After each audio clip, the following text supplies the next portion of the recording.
Hey there, friends. On this week's episode, we're sharing which studios we and our listeners would love to visit to learn what it takes to make a video game. In news, a trailer for a canceled Duke Nukem game shows us what could have been, and new games discussed include Lawn Mowing Simulator, a VR game from Bithell called Arcsmith, and the beta for Back 4 Blood. This is The Gaming Outsider. Greetings, programs, and welcome to episode 358 of The Gaming Outsider, a video game podcast with a focus on our incredible community. It's Monday, August 9th. I'm your host, Scott Clark, and joining me are my friends Zack Parkerson. Hey, Scott, how you doing? Welcome back. The former Zelda expert, now as Zelda Luddite, Scott Clark, joining us. I have pretty much given up on Skyward Sword. I need to get back to it, but man, that stuff in between the dungeons is a drag. So yes, I will relinquish the Zelda expert title over to you. I was never a self-proclaimed expert anyway. That's an absurd thing to say based on your entire house. But I can't imagine my review helped sell you on finishing Skyward Sword. No, 4.5 out of 10, which somebody argued with you but then disagreed with you in the same breath on the comments. They're like, argued and agreed, you mean? What's that? You mean argued and agreed? Yes. Yeah. What did I say? You said argued backwards? Yeah. Okay. Yes. It was kind of funny. They're like, I think it deserved a little higher, but that's fair. Yeah. It was pretty funny. So anyway, I will give that title to you. I just like Zelda. I'm not an expert at all. You know way more about the lineage. I wasn't really trying to one up you here. Yeah, Scott has an entire household full of Zelda stuff. He's definitely the Zelda. It's a lifestyle for him. All right. It's just an obsession at this point. Just if I see something with Zelda on, I have to have it. Right now, it's just like an addiction. Yeah, pretty much. Also joining us, one of my favorite people in the world, Miss Alyssa White. How are you doing, Alyssa? I'm good. I'm glad to be with two of my favorite people ever. Wow. Aw. Good company. So the feeling is mutual. So good to see you. I am in a extremely good mood. I'm so happy to be back. As much fun as I had last weekend, I missed you guys, and I listened to the episode. You guys, it's funny, you guys tried to act like you were being racy, and it was like, I think only CB claimed that we were being racy. Yeah, CB did. It's like, when Scott's away, we'll get dirty on this podcast. You guys just have barely PG. It was pretty funny, but I had to tell you guys about something awesome I did when I was in Portland. I was in Portland visiting my good buddy Mike, who, by the way, I don't know if you guys know this, Mike was on my first podcast. Back before The Gaming Outsider was a thing, the podcast was called The Official Thread Podcast. Right, I remember this. And it was me, Mike Card, and Chris Owens, and Aaron Peterson of the Hollywood Outsider. But Mike was an OG, as it were. But I went out to visit him in Portland this weekend, and we did a little thing called Pinball Grand Prix. Did I tell you guys about this at all before I went out there? I don't remember. So you guys know I'm obsessed with pinball, right? I love pinball. I adore pinball. I can play pinball for Would you say nonstop. that you're a pinball expert? No. I mean, I could beat you, but... Oh! I mean, sure. I can't remember the last time I played a pinball. I played so little pinball, I went to go buy the Boba Fett table in Pinball FX and alerted I had already purchased it. There you go. The Mandalorian table is out, by the way. You should check that out. Oh, boy. Anyway, so Mike is actually the guy that got me into pinball hardcore. I always liked it as a kid, but he's the one that got me into it, especially on Pinball FX. And we were getting together, and we decided that while we were there, we wanted to go to this place called Next Level, which is a giant warehouse filled with arcade games and pinball machines. 243 machines in one location, and it's astounding. It's fantastic. But both of us being pinball freaks, we decided that we were going to nerd out and we're going to do this thing called Pinball Grand Prix, where we're going to compete against one another. And so what we did is I literally made a spreadsheet on Google Doc or Google Sheets, and I had it rigged so that we put the name of the table that we played, and then we put each of our scores, and then there's a separate box that actually calculates automatically, gives the person 1 point if they had the higher score, and then it actually totals up total points for the entire day. So that first day, we spent 11 hours playing pinball at Next Level. 11 hours straight, stopping only, bathroom and eating food. And played 54 different tables. We had rules. We had so-and-so goes first, and we each take turns doing a ball, and then whoever wins that table has to go first on the next table, like golf rules. And we kept track of the entire thing. So it was incredibly fun. I had a ton of fun. If you have not already, check out the Gaming Outsider Facebook page. I took some videos of this place. It is insane. It is absolutely nuts how big and massive this place is. Mike won. He actually beat me by 6 tables, but I won in overall points, which was pretty cool. So there's this one table. I almost wish I could show it to you, Zach, because I know I feel like it would appeal to you to some degree. It's called Whodunit, and I had never seen this table before, and it's a murder mystery.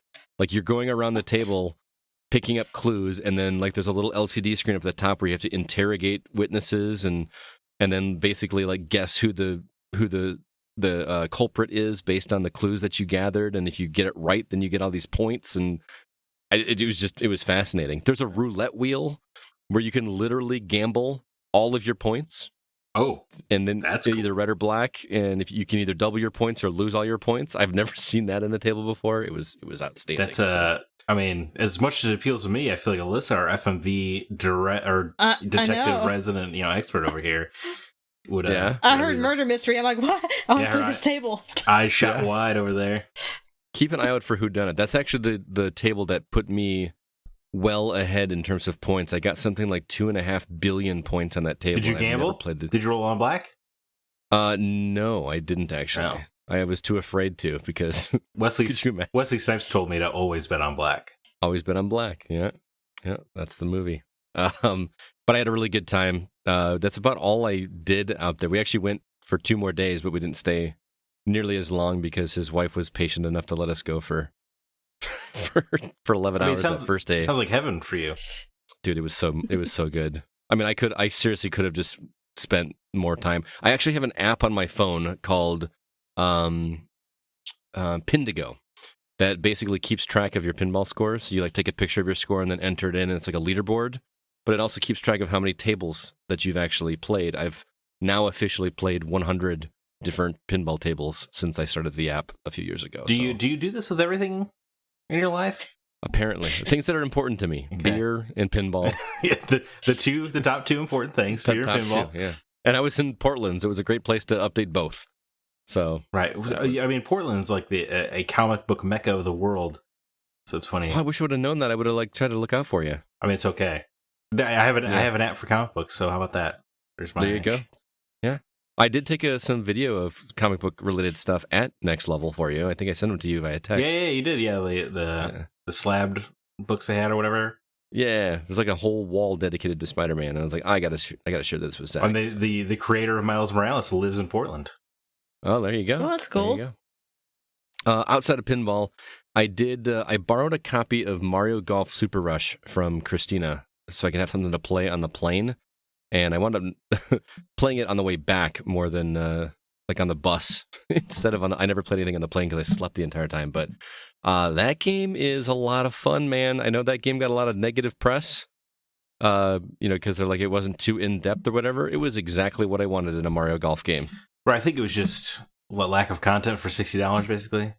Possibly, I didn't play it to completion, but they've done some interesting things to tweak it to make it even more user friendly that I really, really appreciated. So, had a lot of fun with that. I'm still gonna plow through that, but outside of that, I know that Sean talked about it or actually, I think CB talked about it last week.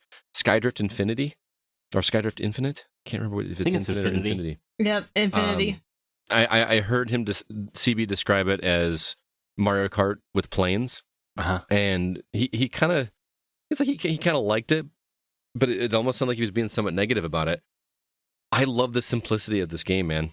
Like, I feel like racing games nowadays have such like this high level of like banking and yaw and throttle and all. It's just an arcade simple thing with just enough to make it challenging, and I really like that game. Was I off the mark by comparing it to Diddy Kong Racing? Not at all, except Diddy Kong wasn't just planes, if I remember right. Diddy Kong also did cars and planes, right? Is that right? Karts and planes, yeah. I think we only played the plane levels.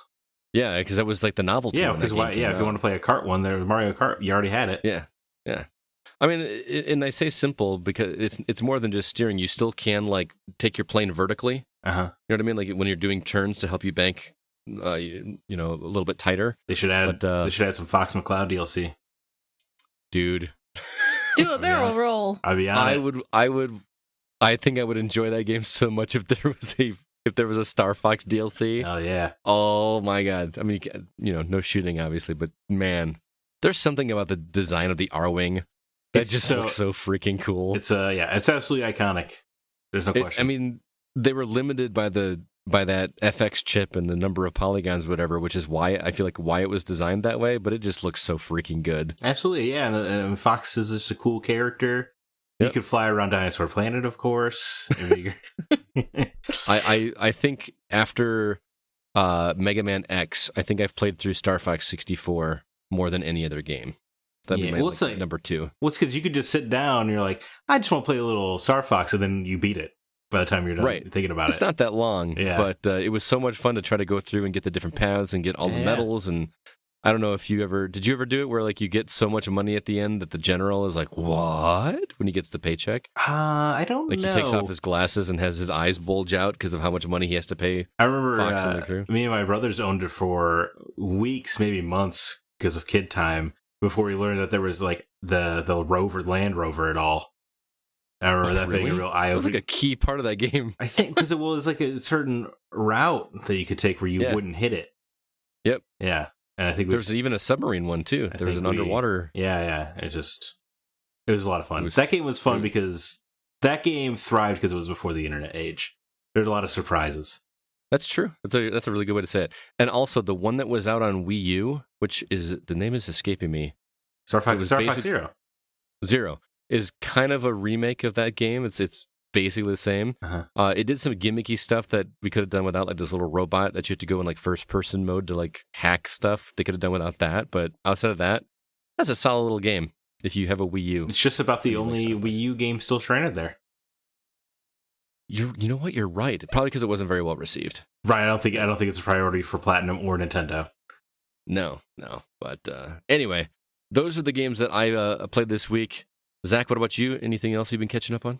Well, I mean, again, this is a phone game, so I probably won't talk about it too much, but I played more of Nier Reincarnation, and it is shocking how story-focused this mobile game is.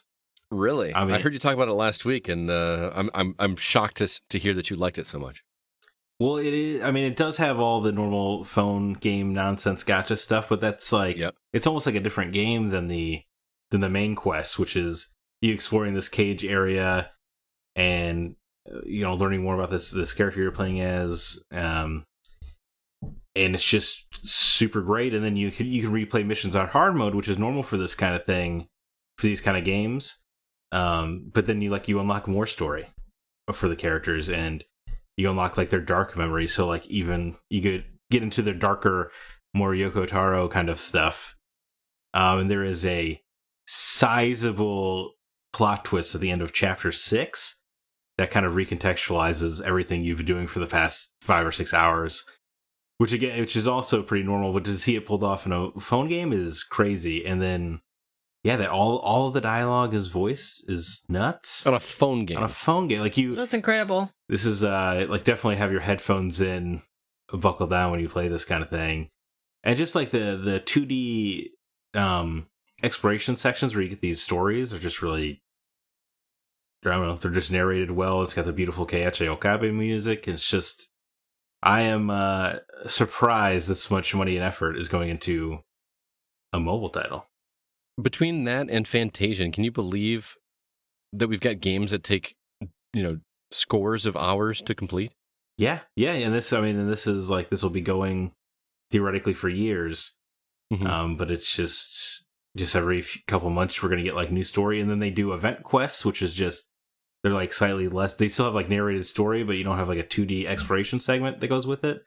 Mm-hmm. So it just feels like it's just so many Yoko Taro stories that I'm just going to keep getting. So are you like geeking out on it and enjoying it simply because it's Yoko Taro, but are you really finding the story that fascinating? Because I know that the last Nier game that we talked about ad nauseum on past episodes, which I played and beat, by the way, correct, and enjoyed, pretty in depth, some side quest kind of things like that. But is it to that level, or are they focusing more on the gacha aspect? I wouldn't say it's hitting. It hasn't hit any of his other games, like in terms of that or whatever. Mm-hmm. But the chapter 6 twist came close, and it is like, I don't know. I don't know. I never know what to expect. It is a constant. Every chapter has brought some kind of new surprise. And I feel like so much of what makes his other games so exciting is like the way the third act kind of brings everything together.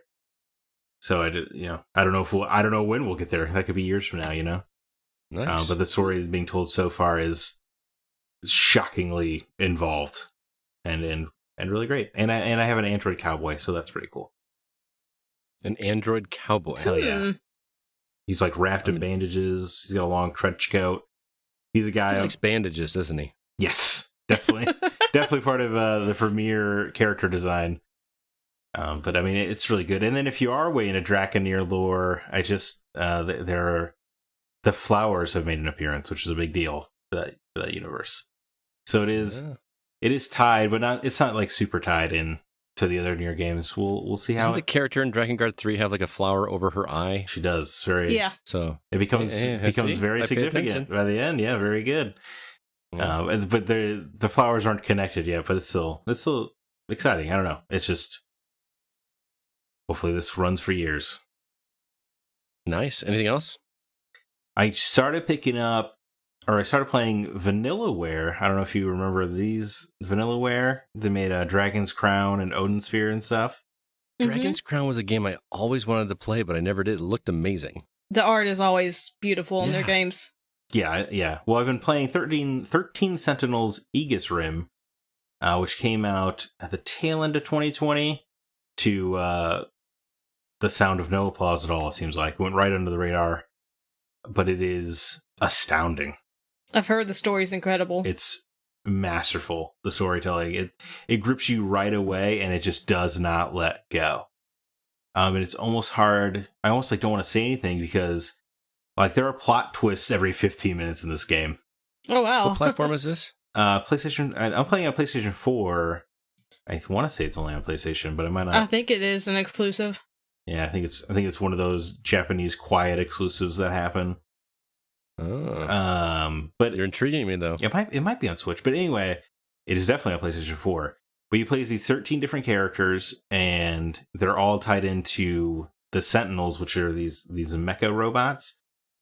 Man, it's really hard. It's let's say it hits pretty much every sci-fi trope you could imagine, but it does them all well, and it branches them off into the 13 different routes. Like one character encounters an extraterrestrial, or what she believes to be an extraterrestrial, and it very much mimics E.T., where she's hiding him from Men in Black suits and stuff. And then you got another character who lost his memory, but he wakes up next to a dead body, so it's like a detective mystery where you're trying to solve this case of how did I wake up next to this body. And then then you have the character who has amnesia, of course. This is a prerequisite for anything Japanese. And it's just, that was just JRPGs in the 90s, right? You can't dodge it. But it's it got these time travel elements for some characters are 1945, some characters are 1985, some characters are in the 2020s. But then there's one or two characters who are from the 2060s, which is a post-apocalyptic thing. But the crux of it is that there's time traveling going on, so they're interacting with each other, and their stories overlap in an interesting way. In one storyline, I was doing an investigation. It took you to a building or whatever, and it looked like their bathroom had been burned out. But then I played as another character, and the game didn't guide me here. It was just the other character I decided to play as, who then she was hiding in the bathroom while it was getting destroyed. So you see how it got destroyed. So cool. It overlaps in interesting ways. It's super awesome. I've been playing I think 6-ish hours, and almost every minute has been filled with something compelling happening. So you recommend I check it out? I highly recommend 30 Sentinels. There is a more gameplay oriented section where they're almost real time strategy battles. But you can turn them down to easy where it almost plays itself. Oh, so you don't really have to worry about it. I'm playing on normal just because I have a foolish pride about me when it comes to difficulties. How's that work with a controller and no mouse? When's your? Oh, it's it's kind of weird when your characters are ready because they have to reset almost like active time battle or whatever. It freezes so you can make your decision on what to do, but your actions are carried out in real time. Oh, okay. So it's, I guess, it's a little hybrid system, but I just can't. So an ATS. Oh boy, I'm not here to invent genres. Whatever you say, gear-gated adventure. Yeah, that's gear gating is a great term. But yeah, I mean, if anybody likes story in games, do yourself a favor and track this one down. It's also just one of the most beautiful games I've ever looked at because it's the Vanillaware style, but it's all moving around in real time, and the characters just an amazing amount of poses and animations that every character has, and the backgrounds are absolutely breathtaking. Is it sprite based? Like, no, it's their hand drawn style that they're known for. Yeah, and then it's I don't know. Yeah, there's great romance as well. There are a couple boys that like each other, which is very rare for Japanese games. That is rare. Yeah, and especially one of them to be like very sexually aggressive, be like, I know you like me in this outfit. Very unusual for Japanese games, but it's friggin' phenomenal, guys. I mean, just absolutely check it out. Yeah, Sky, that's strange. I feel like that was a daily occurrence between me and my boss at Blockbuster when I was younger. You getting hit on? Oh yeah. But you're not in Japan, first of all. Okay. Right, like Persona 4 is heavily censored to get as far away from one character being gay as possible, despite them being gay. Like it's still considered a personality quirk in Japan in many ways. It's a personality quirk. I think, right? Like Alyssa, I think you back me. Like a lot of animes almost treat them as the eccentric characters. Well, even in like real life, being gay in Japan is pretty much frowned upon. Yeah, it's just like So it's weird to see a game out of there have like a primary gay part. You sold me, man. Play it, Alyssa. I think you'd love it. I think I would too. I actually have it. So it's Japanese AF, as the kids would say. Oh, like a lot of. So Alyssa, you're with us and buying games and never playing them. It's a bad habit of mine. Yeah, that's why I bought it on sale at GameStop. It was on sale for like $20, and I had been wanting to play it. And yeah, what a steal! Nice. Well, those are the games we've been catching up on. We'll get to the new games a little bit later, but let's now jump into the week's news.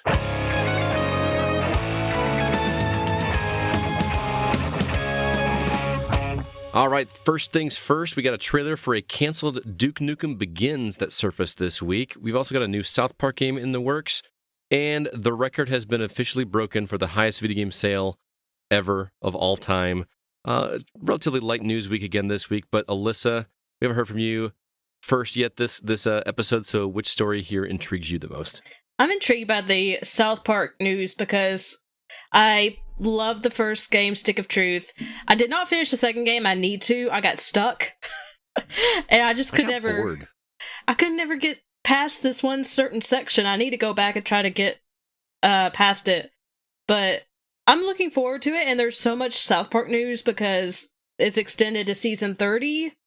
Yeah. I think didn't they say 14 movies coming to Paramount Plus? Mm-hmm. And then the game is being developed in-house with, don't know the publisher yet, but... Right, the last two were done by Ubisoft.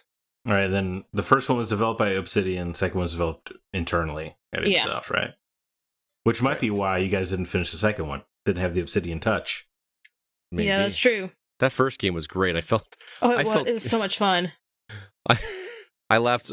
I felt guilty for laughing at some of the stuff in that game. But my goodness, did that game push the envelope a little bit? And I don't even watch the show, so I didn't understand the references, like Man, Bear, Pig, and I had no idea. I think I watched like 3 episodes of South Park in my life. Alyssa, are you a big South Park fan?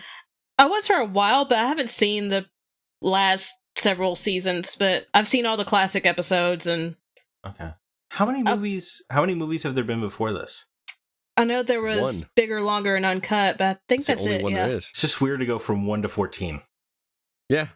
That movie is. How much content is there? I mean, like, I don't know, man. I know they're topical, right? They're always standing up with whatever is new. I don't know if you've seen that. There's a documentary. I can't remember what it's called. Like like where they take like 14 days to make an episode or something. I can't remember. I think it's 7, right? Or 6 days. 6 days. 6 days. I believe it's a week or so. which is insane that they like in a week can piece together that, voice it, act it. I mean, the animation is obviously very cheap. Right, but in order to be that topical, you do have to have a 6-day turnaround. Yeah, right, yeah. Which is crazy, but yeah, I'm all about it. Do you want it to be JRPG style like the first two were? Do you want to continue that trend, or would you like to see them branch out?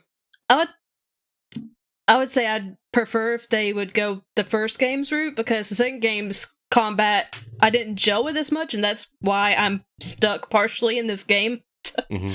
But the first game, I love the combat system of that game. It's like dirty Paper Mario. So if they brought that back, I would not complain. Or if they did just active battle instead of the turn-based, that's fine with me too. I mean, I guess there's not really too many directions you can go with South Park. What do you need to do? Make a first-person shooter? I mean, I guess they kind of did do that. N64. Yeah, you could pee on the snowballs.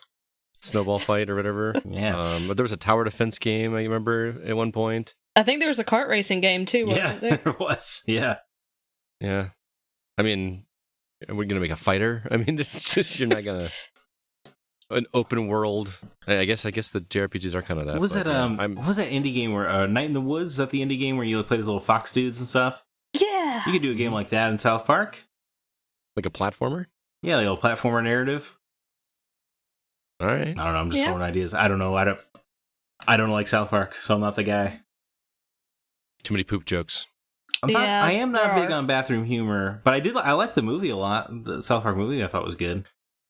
Mostly I like the movie because I shouldn't have been watching it when it came out. You know what I mean? Like I was like, this is dirty as hell, and I was enjoying it. I remember watching it in the hallway, at the end of the hallway where my bedroom was, and my Aunt Christy was watching the movie on the TV in the living room, and I was watching it from the hallway. But she totally knew I was there. She was hooking a kid up. There you go. Blame Canada was such a great song. Yeah, I mean, I think I do genuinely think that movie's great. That French kid who's smoking cigarettes all the time is so funny. I just love the whole concept of Saddam Hussein and Satan being gay lovers. Oh my God. Was so freaking funny. Brilliant. Absolutely brilliant. And something no one, if you weren't alive around then, you totally wouldn't understand. But it is brilliant. Right. Oh yeah.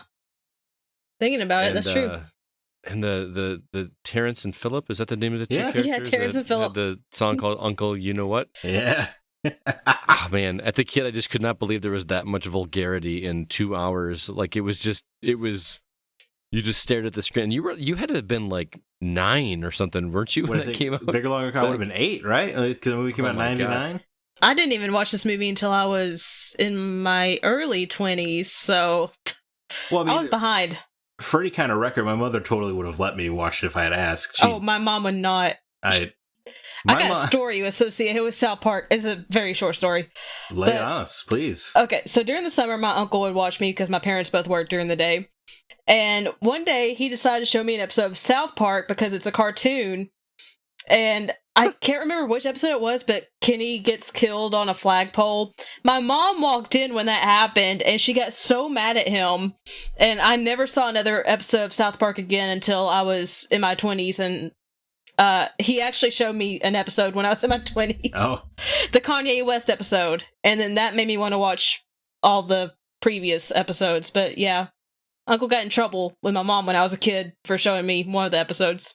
I don't know how I got away. I mean, I was 19, but, I still living at home at 19, so I'm going to watch that movie. My mom bought me American Pie on VHS when I was a kid, so I think I live in a very different household than you guys. Yes, you did. American Pie was such an eye-opening experience for even me. I haven't watched that movie. You've never seen American Pie? I'm not a fan of comedies generally, so I kind of shy away from them. I mean, part of me wants to say go watch it to see it, but not because I think you'll like it, just because I want to see what an effect it would have on someone like you that is an adult. Because at the time, it was like tapping into being young and horny. It was like it struck all the right chords to the point that like I watch every sequel, and like even the last one, I think it was American Reunion. Yeah, man, who's good? That was good. Like the other two were okay. Like the second one was funny. The third one, American Wedding, was like hit or miss. Yeah, American Wedding was diminishing returns for sure. Right, but the reunion one was like a return to form. Yes, and, absolutely. I loved American Reunion. I almost want to like ask you to watch it, Alyssa, just to see what your reaction is, because man, it'll make you look at Jason Biggs in a completely different light, and Eugene Levy for that matter. And Shannon Eugene Elizabeth. Levy beat the selling point for me, because I know this type of humor. I'm not gonna like it just because I know what type of humor it is. I mean, but the Eugene Levy scenes are gold, even out of context. Oh man, and the fact that they paired Eugene Levy and Jason Biggs together, like how did you get that insanely lucky with casting? Like they look like father and son, Right? True. Like legitimately, and then like the relationship between father and son is so awkward but adorable at the same time. You just can't help but love Eugene Levy's character. Eugene Levy, excuse me. Well, he's trying. Good stuff. Let's just talk about American Pie for another hour. Oh man, I would love to do Yeah. let's do a Patreon episode where we just talk about the American Pie movies. I would be all over that. Zach, moving on, which story did you want to talk about? Well, I guess the Duke Nukem Begins thing is mildly interesting. In that we'll never play it. Yeah, but the trailer they released looked like a fun little game. Man, I thought it looked awful. I thought it. Well, as far as Duke Nukem games go, because they made one good Duke Nukem game and then like 6 terrible ones, so it looks perfectly on par with those. And I don't know, man. It looked worse than Duke Nukem Forever to me. And no. Nope. Well, I think I'm most upset because it took a potential acting opportunity away from me. Oh, Because you're gonna reboot Duke Nukem. I want to throw my hat in that ring for sure. Yeah, I mean, it's weird that this guy thought that this trailer was going to generate enough interest to like revitalize the property.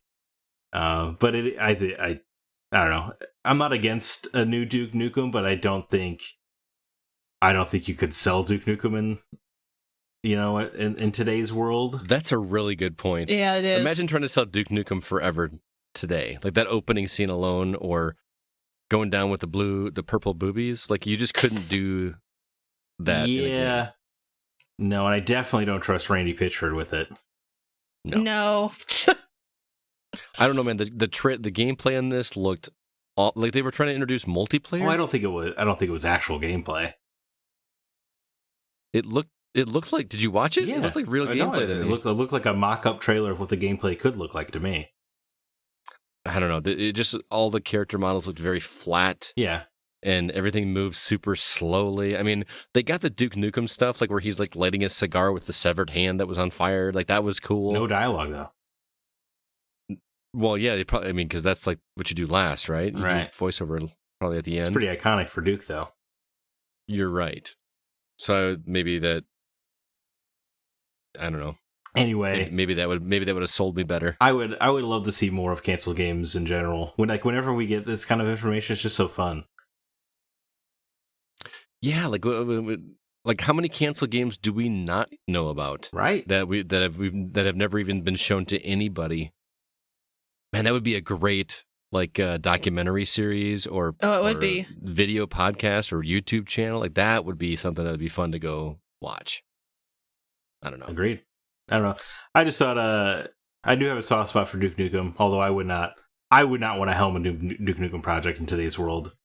No, it'd be impossible. No. Unless unless he's like an out of date dad and it's like his much more modernized child is like the main character, and you're just taking this terrible dude around who's like, man, that's one hot babe, and you're just like the daughter who's like annoyed at him the whole time. That'd be kind of a fun spin. I think it would be fun if you played Duke Nukem's daughter. That's what I yeah, said. that'd be cool. Oh, I thought you were saying you were playing the son. Just child in general, but in my mind, yeah, it would be a daughter. And like you need Duke Nukem to save the world because he's the guy, but he's just terrible the whole way through. No, I just like the idea of like a female Duke Nukem. Oh, you want her going to be? around? Yeah, like going around being okay. like, yeah, show me your. I don't know how you do the voice. Like, who would do the voice of Duke Nukem's Jennifer daughter? Hale. Jennifer, okay. I don't know. Yeah, she could do it. I think she'd be the one. Like, give us what it would sound like. Like, give me a line. I don't have a Jennifer Hale in me. Well, we need Nate to like have you record a line and then just like change the pitch so that it's I don't know. It sounds like Jennifer Hale. I don't know. I'm just imagining, like, I mean, honestly, that would be kind of funny to do. No, yeah, because because of how absurd of an idea Duke Nukem is in today's age, to flip the script and then make a woman that's like, chasing after dudes and I don't know. I think that would be hilarious. Hey, take off that G-string, man. Yeah. Yeah, I don't know. Yeah, is that a banana in your pants, or are you just happy to see me? Hey, big boy. Man, we're gonna get banned from iTunes for sure.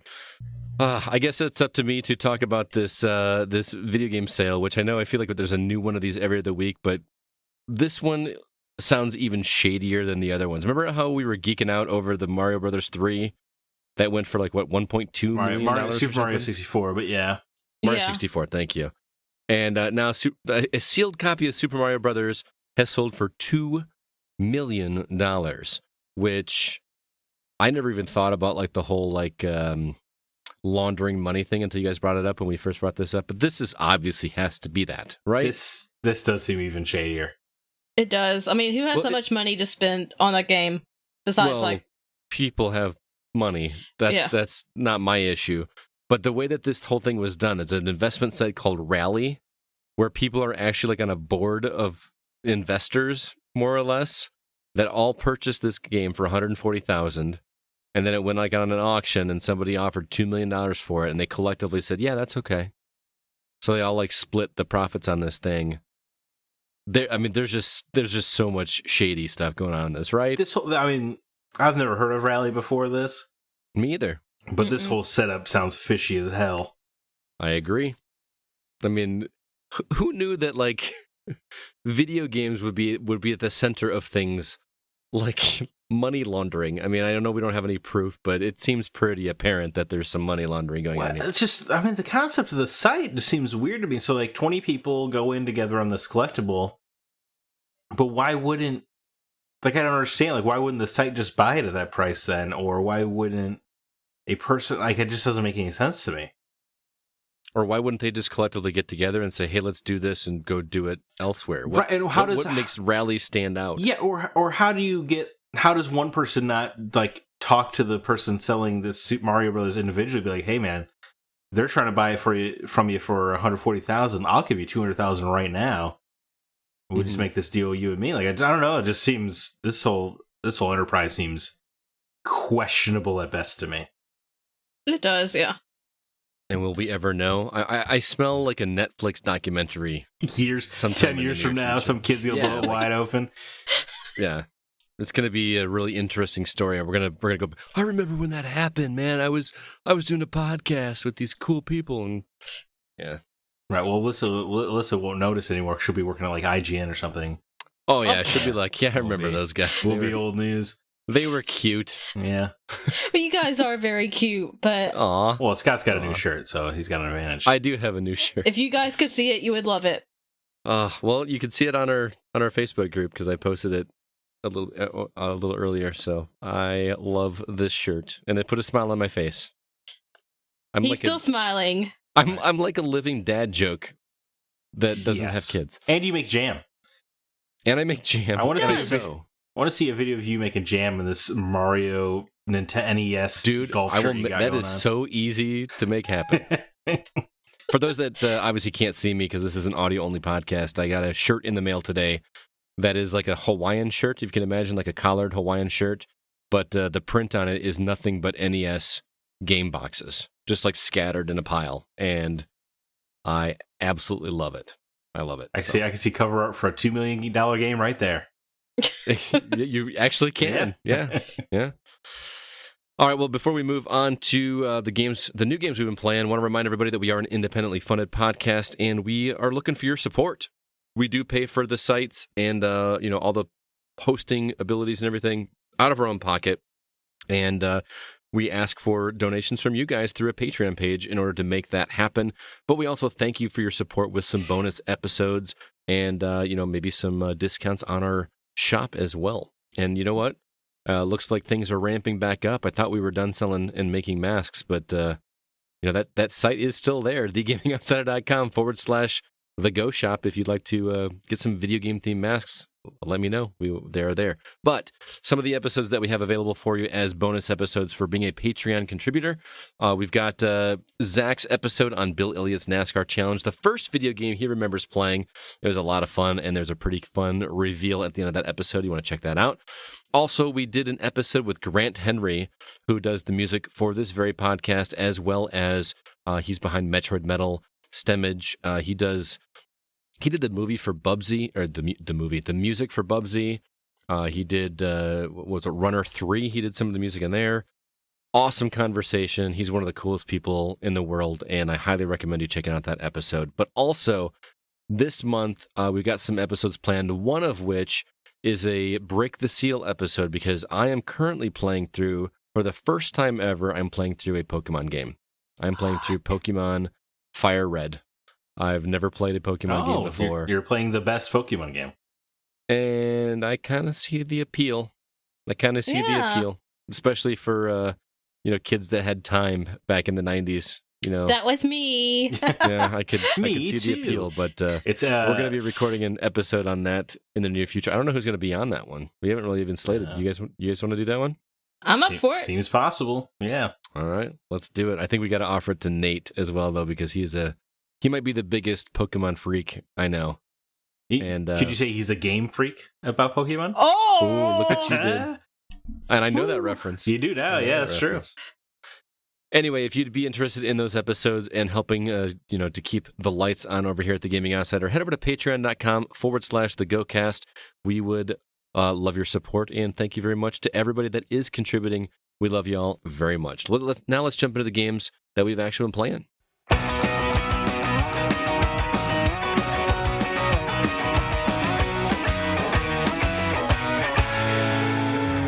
That has been kind of quiet. Anything new and exciting coming out this week that people can check out? I'll let you tell me, but it might be another week of backlogging. Nope. There's a great title on here. Okay. Well, I'm sure we'll hear about it soon. You will. Dark fairy tale inspired turn-based card battling RPG Black Book comes to PS5, Xbox One, Switch, and PC August 10th. I think that game looks top-notch. I can't tell if you're being facetious. No, I'm being serious. No, I think it looks really good. Oh, okay. Yeah. I know I have one tone of voice. You do. But it looks good. I think it looks very good. All right. Adventure game Button City, featuring a set of anthropomorphic characters, comes to PS5, Xbox Series console, Switch, and PC August 10th. That is weirdly skipping PS4 and Xbox One, which is unusual. Speaking of PS5, though, Forgettable Failure Godfall will continue to fail probably on PS4 starting August 10th. The way you did tone that, just like was seriously like comedy genius, man. Thank you. Will continue to fail on PS4. Shadowverse Champions Battle is a game that I find utterly bewildering, because I don't know if you guys are aware of Shadowverse on mobile platforms, but it's a card game, but it's like a dark fantasy card game where like all the characters are like very macabre and like talk about death and killing themselves and stuff, and they're all like buxom anime ladies. But Shadowverse Champions Battle on Switch is like a fun, spunky anime. Like, it looks like Yu-Gi-Oh! Almost, where they all play the Shadowverse card game with each other. And it's just a complete tonal whiplash. But that's coming out August 10th. All right. It's so befuddling to me that you would do that. Scott, I assume, very excited about Lawn Mowing Simulator coming to Xbox Series consoles and PC August 10th. Don't knock it till you tried it. That's all I'll say. Sure we're going to talk about it shortly. Is that one on Game Pass or no? No. Okay. No. And then Seed of Life, which is a very interesting looking action-adventure game coming to PC August 11th. I want that one on consoles, so I'll actually play it. Art of Rally is a very beautiful looking, almost cel-shaded, kind of painterly racing game coming to Xbox Series consoles, Xbox One, and Switch August 12th. Naraka Blade Point, which is a game I feel like has been in early access for about 17 years, is finally releasing properly on PC August 12th. The console versions have been announced to follow. Didn't that game get like its own press conference at E3 this year? It did, yeah. Was it the Bethesda? No, you're right. Yeah, you're right. It has like its own thing. We had it on the calendar. Like we got to watch it, and I think we skipped it because we saw it. Yeah, we did skip it in one of the other ones. They were like, we've seen enough of that. It was like a sword fighting battle royale. Is that right? Yeah. I always thought it looked cool, but I don't know. Then battle royale. I don't know how many more battle royales our nation could sustain. Yeah, certainly not selling, man. Not Hunter's Arena Legends. Don't recommend that to anybody. Yeah, I got a text from Zack randomly that said, "This game is abysmal." I've never played a game that was that bad that fast I haven't played a game that bad that fast in a long, long time. Whew, buddy. But hey, Hades finally coming off of Switch and PC and over to PS5, PS4, Xbox Series consoles, and Xbox One August 13th. That'll be on Game Pass. Game Pass. Huge win for Game Pass customers. Scott, I think you were texting me about how much excited you were for Paw Patrol the movie, Adventure City Calls. We're all excited for that one. 3D platformer headed our way for PS4, Xbox One, and Switch August 13th. That is exciting just on the merit of you don't see any movie-based 3D platformers anymore. It's almost like a throwback to PS2. I mean, this has to be for kids, right? I was gonna say, we're knocking it for being Paw Patrol, but I'll bet you that's kind of fun. I was applauding it for being a 3D platformer, in fact. Yeah. But and then Road 96 is a game that claims to be procedurally generated stories, coming to Switch and PC August 16th. That's ambitious. I'm curious to see what almost calls to mind where Ken Levine said his next game was going to be Lego or narrative Legos or whatever. Mm-hmm. It almost makes you think of that. I don't know. If they can pull it off, great. But that does sound ambitious as hell. I agree. Well, Scott, what are you going to pick up this week, man? I wonder. Well, I mean, it should be no surprise that being the dad joking Hawaiian shirt wearing person that I am, lawn mowing simulator is at the top of my list. But we'll talk about that shortly. But Hades is a game that I need to retry. I have it on Switch, and it didn't grab me like it grabbed you for some reason. And I'm the roguelike guy, which so doesn't make any sense. I need to go back and revisit it, and now that I can potentially get some achievements while I'm doing it, I need to go back and revisit it, and I will do that. Hades, an actual masterpiece. Alyssa, what's grabbing your eye this week? Hades as well, because I just want to try it, see if this roguelike can, finally grab me. Because I'm not really a fan of the genre, but I do want to give this a try because I've heard it kind of gives it a fresh spin. Well, as someone... It's very twitchy, Alyssa, I will tell you. Okay, very twitchy. As someone who doesn't like roguelikes, I love Hades. Okay. It's like a narrative, it's like a story roguelike. It acknowledges it's a roguelike and it adds every time. It's very exciting. Oh, speaking of Game Pass, it was announced, I think you guys announced it last week, that or maybe not, that there's another game that is coming to Game Pass called Curse of the Dead Gods, which I actually purchased a week before this announcement, and you're welcome. That's why it's on Game Pass now. Yeah. Another roguelike that I thought I was going to love, and it is not tripped my trigger yet. It's not my kind of roguelike. I don't know. It's a little bit more methodical than I prefer in my roguelikes, but I'm not done with it. But I don't know. I want to pick up Black Book, but I just don't. I don't see myself opening up the time for it right now. So much happening already. The same thing. Like Road 96 looks and sounds intriguing. I watched the trailer, but I want to hear from other people first before I dive into it to see if it pulls it off. Well, then next week I think Fantasia Part 2 is coming out, and then 12 Minutes is right around the corner. Oh my god, I can't wait to play 12 Minutes. Yeah, I'm so hyped for that. I think, that's a Gaming Outsider favorite right there.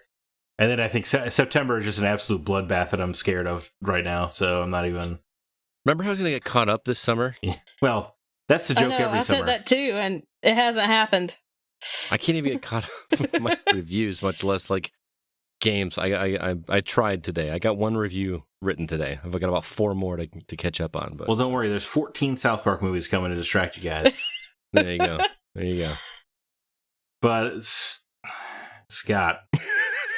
Look at him sighing before he even introduces this game. Well, I assume that Lawn Mowing Simulator, I would have assumed is a comedy, but maybe they do take it seriously. I think it's a serious game. No, it's not. It's not a joke, man. It's like a legit simulation game. All right, lay it on me, man. What's going on with? You know what I hate more than anything in this world is mowing the lawn.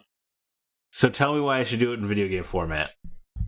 Well, if you hate mowing the lawn, you're gonna hate doing it here. I love mowing my lawn. What? Taking care of my lawn is one of my favorite things to do. You're not on Facebook, so you don't see me posting my pictures of my lawn. I have a very... It's true. His lawn looks beautiful, Zach. Wow. Well, I think it is. I'm also allergic to grass, so mowing the lawn goes okay. like it. Well, that would put a damper on it puts me in bed for the rest of the day.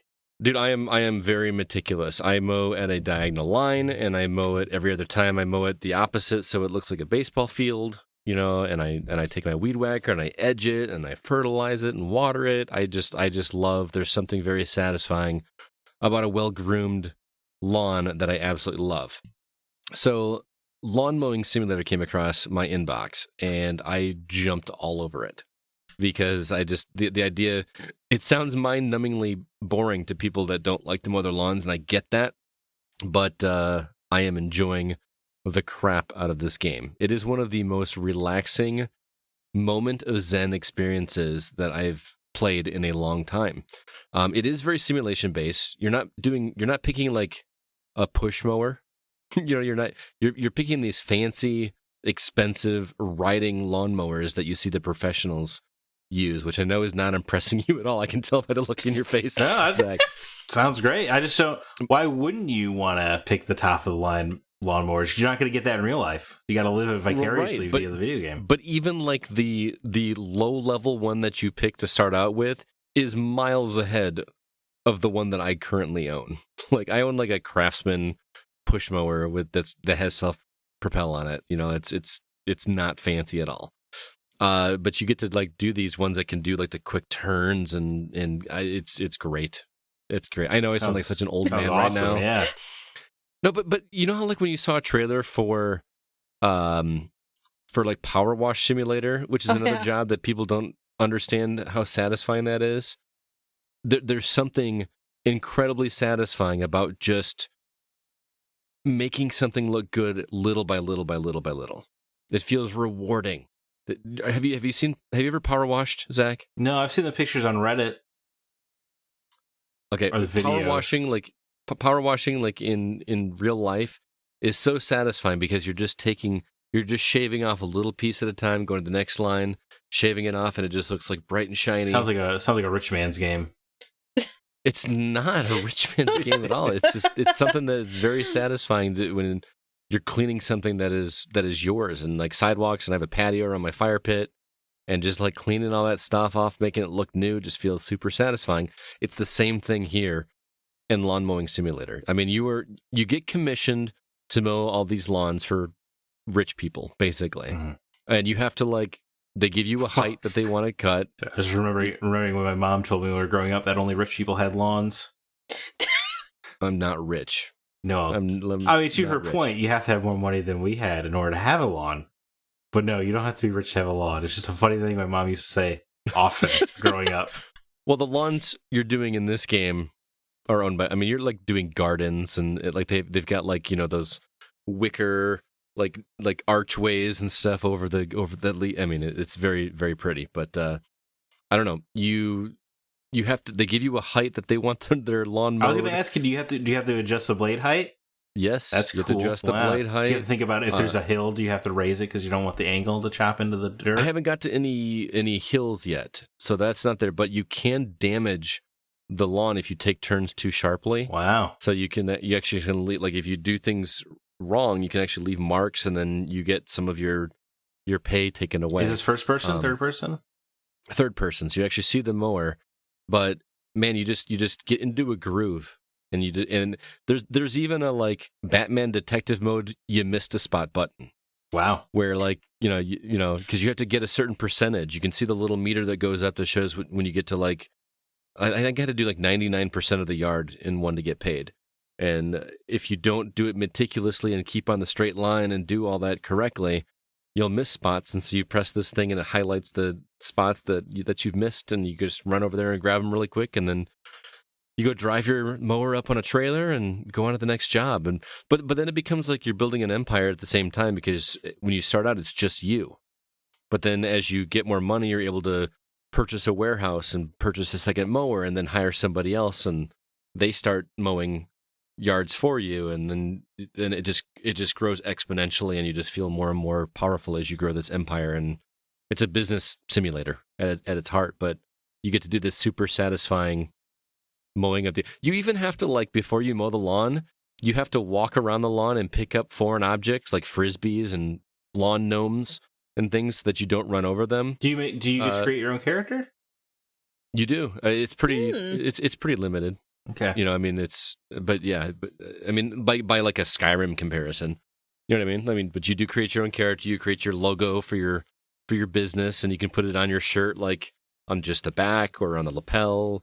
You can put it on the brim of your hat, or not the brim, but like the front of your hat, and you get these little headphones. And I can't remember the name of the business I called it, but it was really clever. I wish I could remember it off the top of my head, but I liked it. This is not a game that is, man, I can't wait to beat it. This is like, I had a rough day at work and I need to chill and just have my moment of zen. Right. This is my moment of zen game, man. Pull up a YouTube video of a babbling brook so you can listen to that while you're mowing the lawn and just kind of zen out. Well, normally when I mow, I'm listening to like heavy metal music. So, you know, that's my moment of zen, is just sit back and do it, and it feels great. But the sense of satisfaction, because once you finish, they actually do like an overhead view, like a panoramic, I don't know, drone style flyby of the yard that you just finished, and it just looks great. Especially when you start it, and it just looks like. I know you guys think I'm insane right now. I don't think so. We're nodding along, man. Just get your self-conscious ass out of here. This is such a satisfying game. If you, I don't know, if you just like tasks where you slowly chip away at something and then you end up with a final product that just feels like you accomplished something, this game is that. And I'm absolutely digging it. I can't wait to unlock more of these mowers and more employees and just build my empire, because I'm having a blast doing it. I'm looking forward to your Game of the Year list. I am as well. I will be interested to see if that's on there. I'm enjoying it, but I do like some narratives as well. So what's the theme of this one? What are they going for? What's the message you're trying to send? What's my motivation? You become the god of lawn mowing. Right. I love a good game where you become god.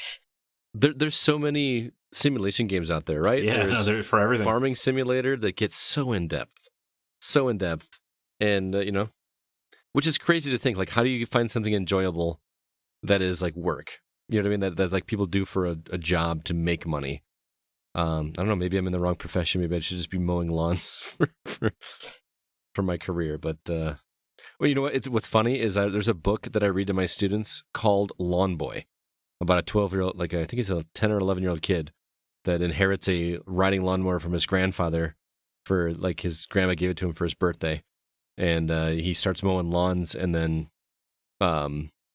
starts hiring staff and investing his money, and he eventually like invests in a boxer. Like, he's actually like a sponsor for a fighter. What? Like, it's what a plot twist. Yeah, it's like a crazy only story. Yeah, well, he doesn't know what he's getting into. He meets this dude that like invests his money for him and shows him all these opportunities, and I actually read the entire book on audiobook format if you ever want to listen to it. I did voices for the characters. I had the guy, the investor guy, I did the voice like what's his name from that 70s show? The stoned guy from the photo hut. Oh, like Cheech and Chong guy. Tommy Chong? He talks like this, man. He sounds like he's Chong. Yeah. Yeah. So anyway, lawn mowing simulator. I hope I'm not overselling it, but this game puts a smile on my face like you wouldn't believe. All right. And I believe, Scott, you are also playing Arcsmith, which is the latest game from Bithell Games, and it is a Quest VR game? Correct. I'm playing it on Oculus Quest, the 1, not the Quest 2. I'm not as fancy as CB, but yeah.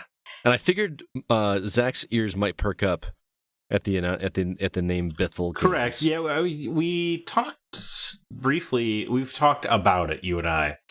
We did. We had to cut it from a previous episode because I would have broken embargo if I had talked about it earlier. Well, I was trying not to let people know how the sausage got made on that, but okay. But yeah, Arcsmith is, you know how when you play a game and you always like Dead Space, for instance, and you go to a workbench and you kind of craft your weapon to to make it better, but you don't really do any like actually tinkering. You just kind of like fill dots in a path or whatever, and you just kind of upgrade your weapon as you go. Well, Arcsmith takes that concept and actually lets you physically piece things together, in VR. So if you imagine when you're in VR, the controllers actually are, you don't even have hands. You have like these, pinchers that have like a laser in between them that allow you to pick up objects and twist them around, look at them. Here's a good comparison. Do you remember the Batman VR game that was on PlayStation VR? Hell yeah. Yeah. And there was this section where you had to like piece together, I don't know, like a spear or something that you had to like put together and then get evidence off of it. Like Riddler's cane, I believe. Is that what it was? Yeah. So that game where you had to like actually piece things together. Imagine a game like that, but you're actually piecing together things like a power generator or a diffuser or a ventilator. And there are certain parts of these pieces that only fit together with certain parts. So think of like putting together Legos in 3D space. So it starts out very easy in that you have to build a radio. And this radio needs a speaker, it needs a power generator, and there's one other piece that I can't remember what it is.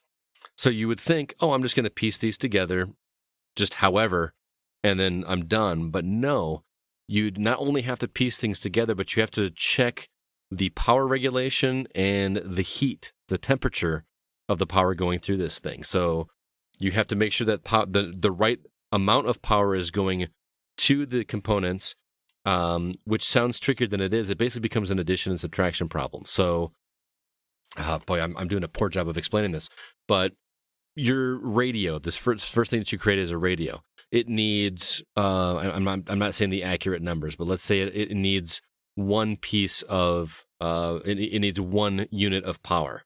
Your power generator gives 2 pieces of power, which is too much. So you have to attach another thing to it that actually reroutes one of those pieces of energy out of the object so that there's only one unit of energy going to the component, if that makes sense. Not only that, you also have to regulate the temperature. If things overheat, whatever you've put together literally explodes on your workbench. So which is really frustrating because you spent all this time putting it together and now it overheats and splits apart. So it's a really clever game. My issue is, and I'm not exaggerating when I say this, Zach and Alyssa, I restarted this game. Not just like restarted a level. I restarted the entire game 3 times before things started finally clicking with me.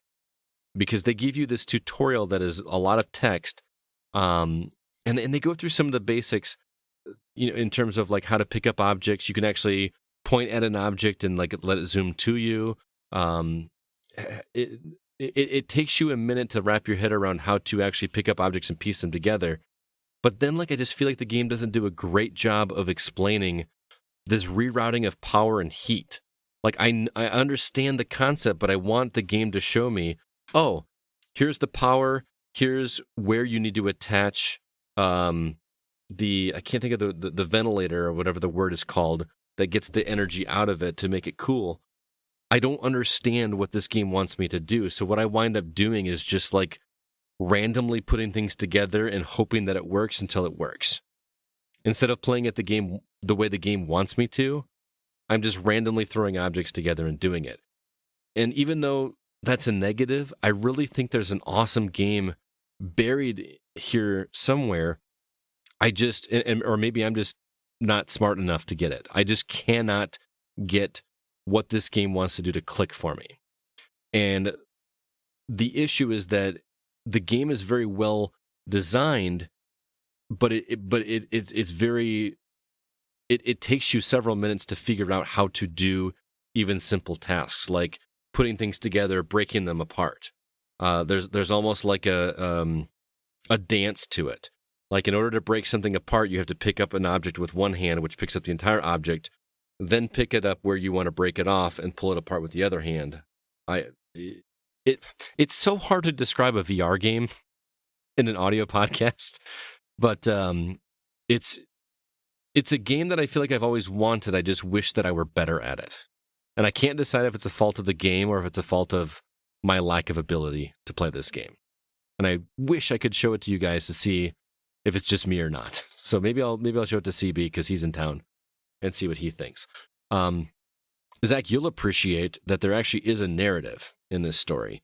You are a wannabe Arcsmith, which is this like engineer type character, and you're basically an apprentice to this alien character voiced by Dave Fennoy from Walking Dead, and it's just really great hearing his voice again.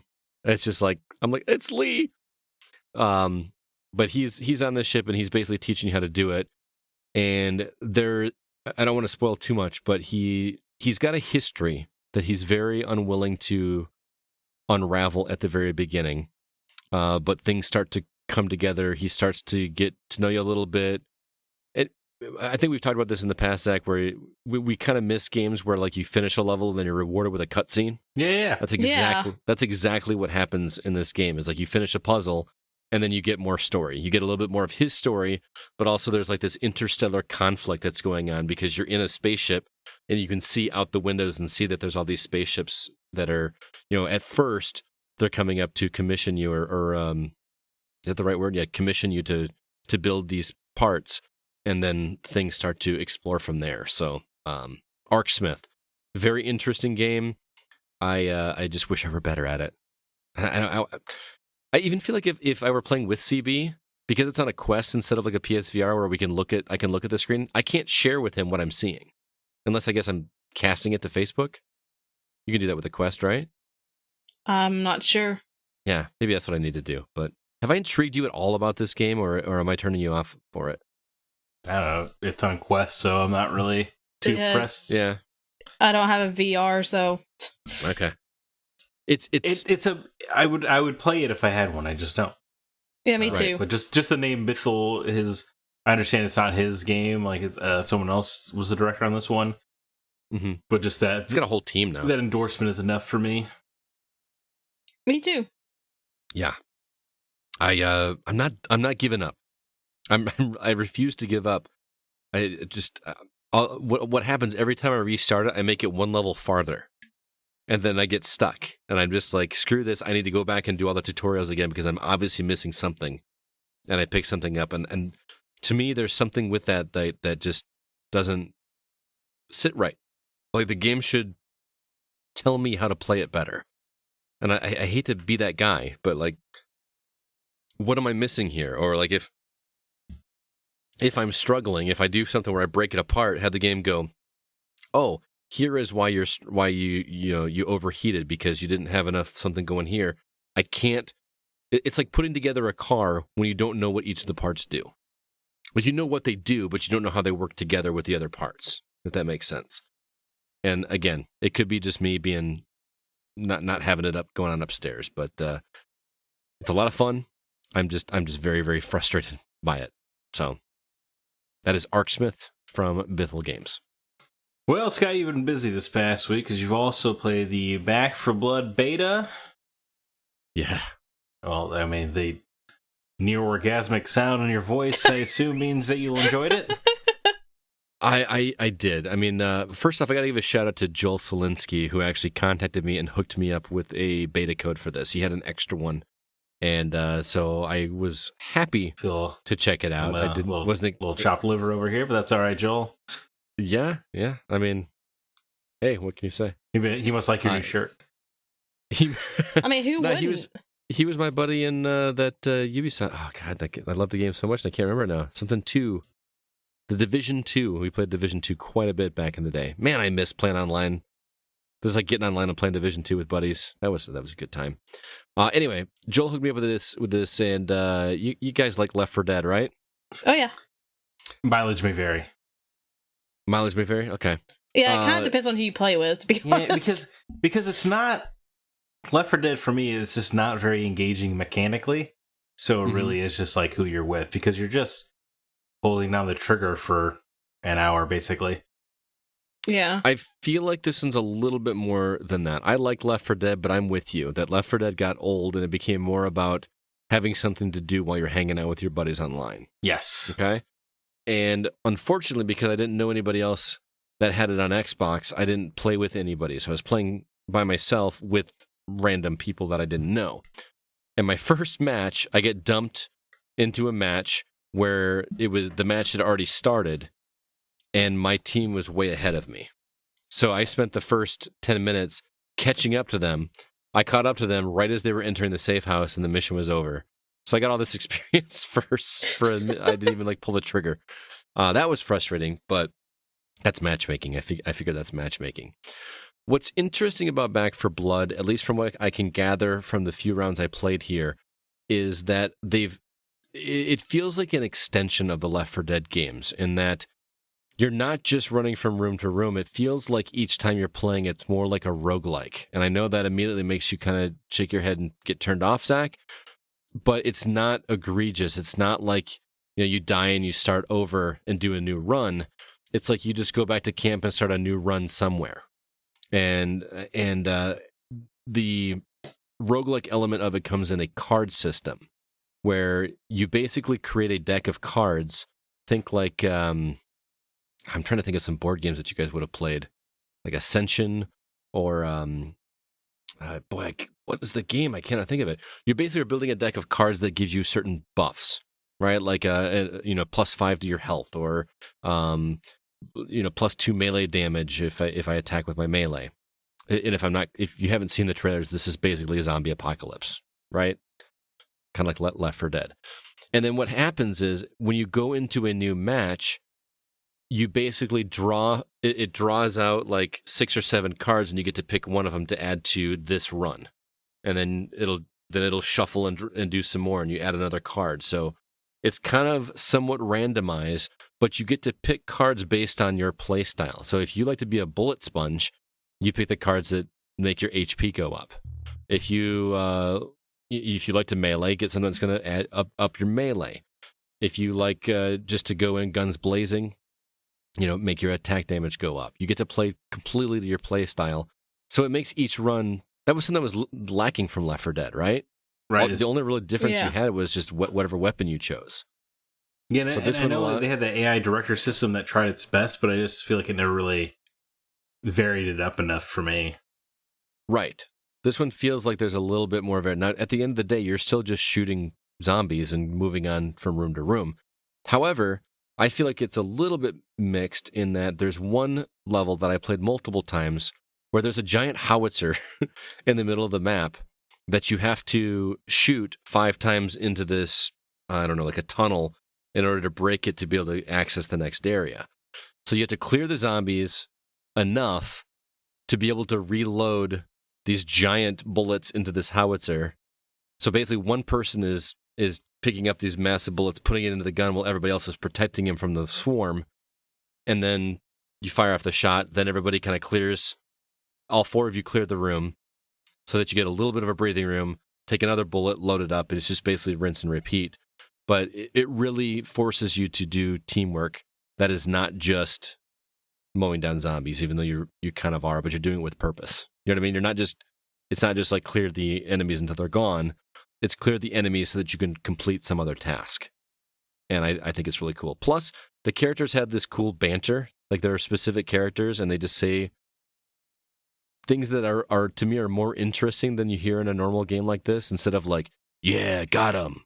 They actually say things that are like more specific to their character. I don't know. I'm digging it. I feel like this could be a huge community game night kind of thing where we get together and do this. I'm digging Back 4 Blood. I'm excited to see where they go. Yeah, if it wasn't for Game Pass, I think my interest would probably be bottomed out on this game. Yeah, true. It's not the kind of game I was going to say pay $60, but honestly, probably not the kind of game I pay any amount of money for. Mm-hmm. But for included in Game Pass, absolutely, I want to play this. Yeah, I'll give it a shot. I think that this game was going to survive solely on the fact that developers of Left 4 Dead were behind it. Right. I think that this game on Game Pass would boost subscriber numbers, I would think. Because I think a lot of people are excited for this one already, and Left 4 Dead kind of has a brand history with Xbox. Right. They're just saying a lot of those fans are probably there, and why wouldn't you? Why wouldn't you? If your buddy wants it, it's much easier to say, "Oh, just get a month of Game Pass," instead of, "Hey, buy a $60 copy of this game to play with us." Especially if you don't have Game Pass, get a month of Game Pass for $1. So I'm saying, yeah. Like it's just such a good selling point, and then, well, you got to go do the work and cancel it, or just pay the $10 and keep going, or 15 if you're the ultimate. Like it's such a great product, best deal in gaming, as we say. I'm looking forward to it. Oh, I will say one last thing that I didn't experience this, but Sai Quinones in our Discord community said that he thought that the auto aim assist was laughably bad. I don't know how I didn't see this, but he said that like he would shoot and it would automatically like pull his weapon to the headshot to another zombie. I was like, I wish I had that. I didn't have that on my end. But, it doesn't. I guess I could be wrong, but it just doesn't really seem like the kind of game where you're trying to go for like a competitive feel anyway, right? Like it should be just like a fun thing you're playing with your friends, I wouldn't think. Right. And I was also playing a normal difficulty. There's like a super easy difficulty as well, so maybe that had something to do with it. You're saying Sai needs to get good? No, I'm not saying that at all. I'm not knocking on Sai. But I'm just saying I didn't even if it was really good at a game, I would still feel the auto aim, right? I don't know how I missed that, but yeah. Anyway, Back 4 Blood. It is the beta. They are opening it up to everybody, so it's not going to be a closed beta. It's going to be an open beta, I think, by the end of the week.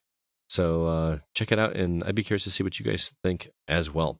Before we move on to our From the Outside In topic, I wanted to share with you 3 other games that we have been planned for review. Jacob Gunderson, our newest writer, completed 3 games this past week that he reviewed for us. One I talked about before, but I'm going to take it over and have him talk to you about those games right now. I am here with our newest writer at the Gaming Outsider, Mr. Jacob Gunderson. Jacob, how you doing, man? I'm all right. How are you? I'm doing well. Thanks so much for stopping by. Jacob is actually in our D&D group.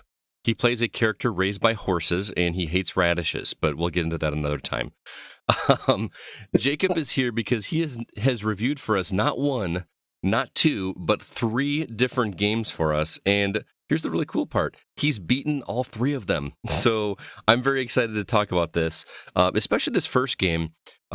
You played a game called Within the Blade, which I actually talked about on the show a few weeks ago, and it was a game that I didn't care for too much, but you loved it.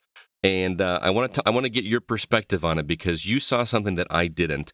Before I get into it, this game was developed by Ratalaika Games and was provided to us by PR Hound. So, Jacob, I talked about this one, and for those people that don't remember or heard that episode, what is the game and why did you like it so much?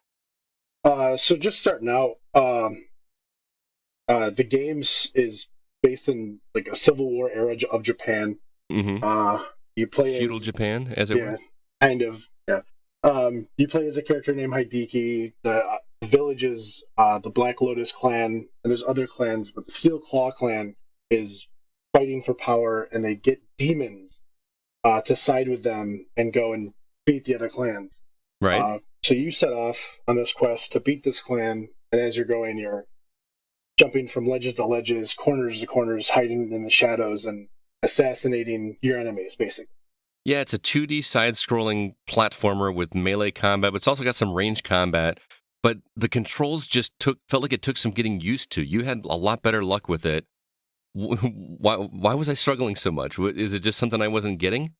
I don't want to say it was a bad port, but a lot of the buttons didn't correlate over from the computer to the consoles. Okay. And so when it took a little bit of getting used to the buttons, but once I understood what buttons did what, it was just smooth sailing from there. You double jump up to a ledge, and then when you hit the wall, you have to hold the up button to actually run up the wall the rest of the way. And so if you're not doing all of this stuff at once, your character just kind of hits the wall and slides down. I feel like I wanted it to work like a Mega Man X game where you just like cling to the wall and like hop up it or whatever. Maybe Yeah. that was my deal there. One of the things that stood out to me in this game is it's very pixelated. Like, I mean, and I don't mean that in a negative way. It's just, it's a very, the animation, everything's good, but it is gory. There's lots of blood gushing everywhere of these little pixels. Did you enjoy that? There is. I did enjoy it. It seems to me that he did a great job with making the game, because every weapon and every enemy has their very own kill animation. So Right. when you're using a different weapon with a different enemy, each one acts a little bit differently. And so I was actually running around at the end of the game, killing different enemies, finding all the different ways that I could kill enemies. Just to see what they do. Just to see what they do, yeah. I think part of my problem too, and maybe our listeners would understand, but I kind of wanted it to play like a Ninja Gaiden game, where I could just go around and attack everything, and everything is 1 or 2 hits. But you really kind of had to plan your attacks a bit more. It took a little bit more patience than most arcade ninja style games. Would you agree?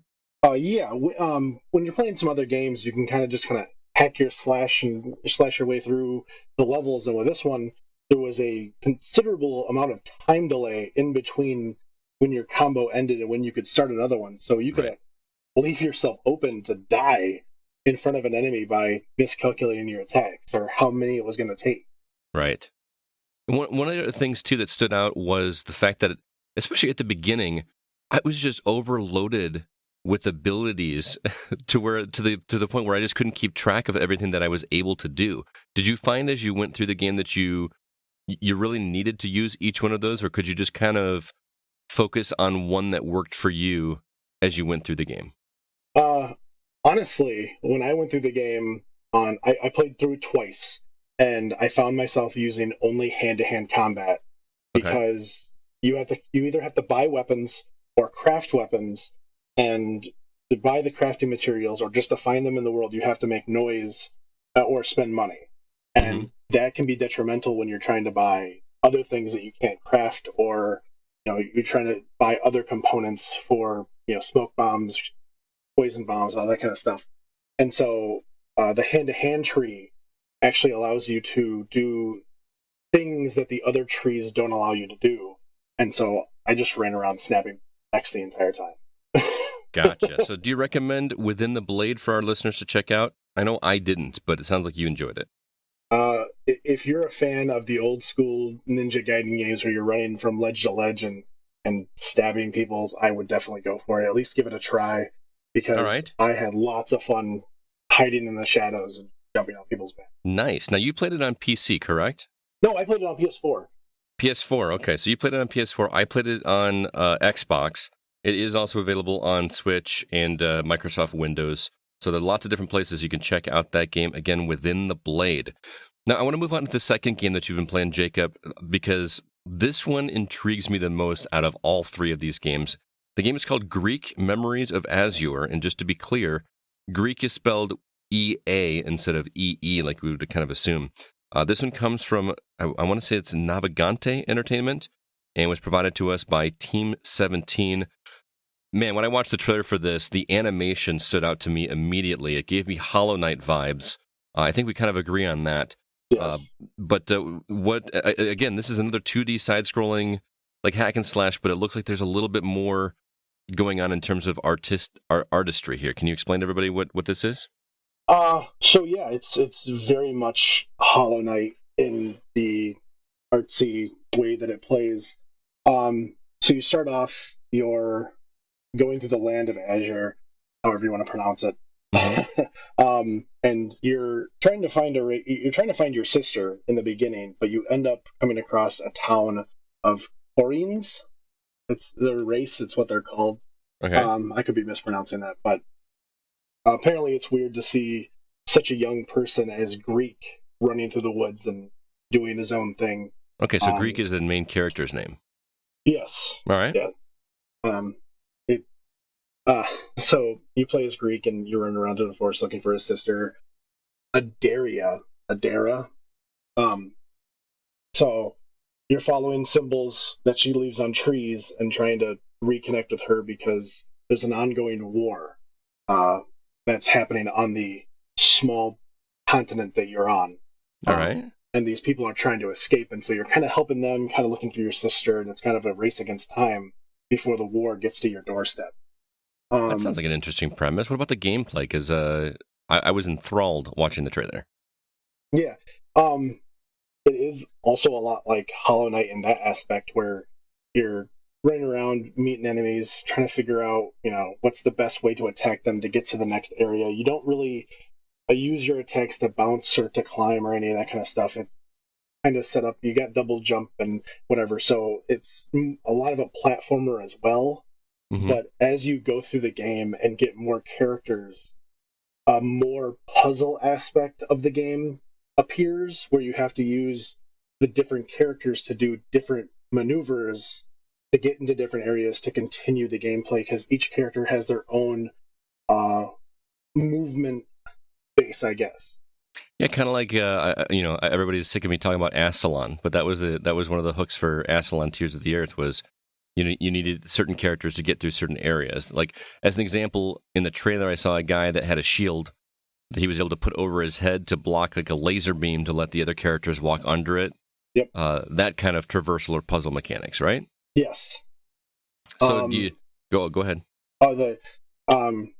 The Greek is small enough that he can climb through tunnels, and so there's little tunnels and walls that you have to climb into and get out over and whatnot, and then you open a door that the rest of them can go through, and Adara can glide, I guess. She does like a Mario Brothers 2 Luigi, where she just or Princess Peach, where she just kind of floats for a little bit, but that allows her to go a little bit further of a distance than the rest of them.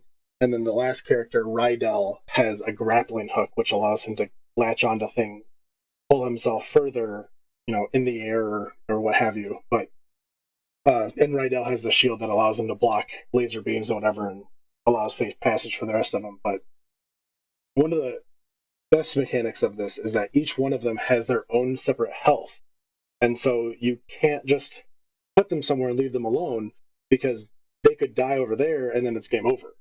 So you're constantly moving a little bit, checking back on the characters, moving a little bit, checking back on the characters.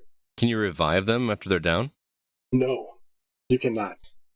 So they're dead. It's game over. A single one dies. It's game over. Yep.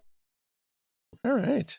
It makes boss fights challenging, because one character might be better at that boss than another one, and so you feel compelled to leave the other characters somewhere so you can just run off and fight the boss. But while you're fighting the boss, other enemies are in the area and they can attack your characters, and so you're kind of playing, escort missions, boss fights, and whatnot in between. That sounds like a lot of management. Does that get frustrating, or does it become a fun thing? It does get a little frustrating during some of the bigger fights, but it works out. It works out real well. All right. And do you recommend our listeners check out Greak Memories of Azur? I do. I really do. I had a lot of fun playing it, and I think I'm going to pick it up again.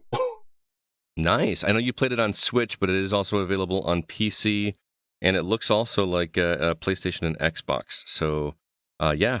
Memories of Azur, or Greak Memories of Azur, is looks like one that I really want to play. Is it as difficult as Hollow Knight? I know that Hollow Knight, once you get going, like some of those bosses can get really, really hairy. Is it as difficult as that? It is not. Okay. Nice. It's more of a traversal puzzle game than it is a Dark Souls continue until you can't anymore. All right. I like it. That sounds more up my alley than a Dark Souls Metroidvania. I'm sorry. Yeah. Gear-gated adventure. All right, last game that you played is a game called Vesper from Cordons Interactive, and this one was provided to us by Deck 13. You're going to have to tell me what's going on in this game, because on the trailer, I got some Limbo vibes. I don't really know what you're even doing in this game. Can you explain to our listeners what Vesper is? All right, so to start off, it's basically a post-apocalyptic world. Something happened. You really don't know what happened in the beginning. As you progress and unlock clues, you figure out what happened and who did what and how it's going to be resolved. But you play as a little android named Seven, And you start off, and it's all about avoiding your enemies. There's guys that are looking for you, and they're, one shot you, and you have the ability to hide. And so this is a stealth game. Partially. In the beginning, it feels more like a stealth game, and then later on, it's kind of a timed puzzle mechanic. Mm-hmm. It's somewhere in between the game, you get this drive gun, and the drive gun allows you to move light, and light is energy in the game. And so you pick up light from one spot, take it to a generator of some kind, drop the light off, and that opens doors. Or it activates enemies, or it starts a timer, or other things that happen in the world. But different switches are numbered, and so you kind of have to look at the switches and figure out which ones you open first and which ones do what first, and then you can see how that level is going to play out. Interesting. It also, like, there were some chase sequences, kind of like not quite to the level of difficulty of like Ori and the Blind Forest, but like when you were running away from something on the left and trying to get to the right side before it catches up to you. Or did I misunderstand that in the trailer? Oh no, you got it.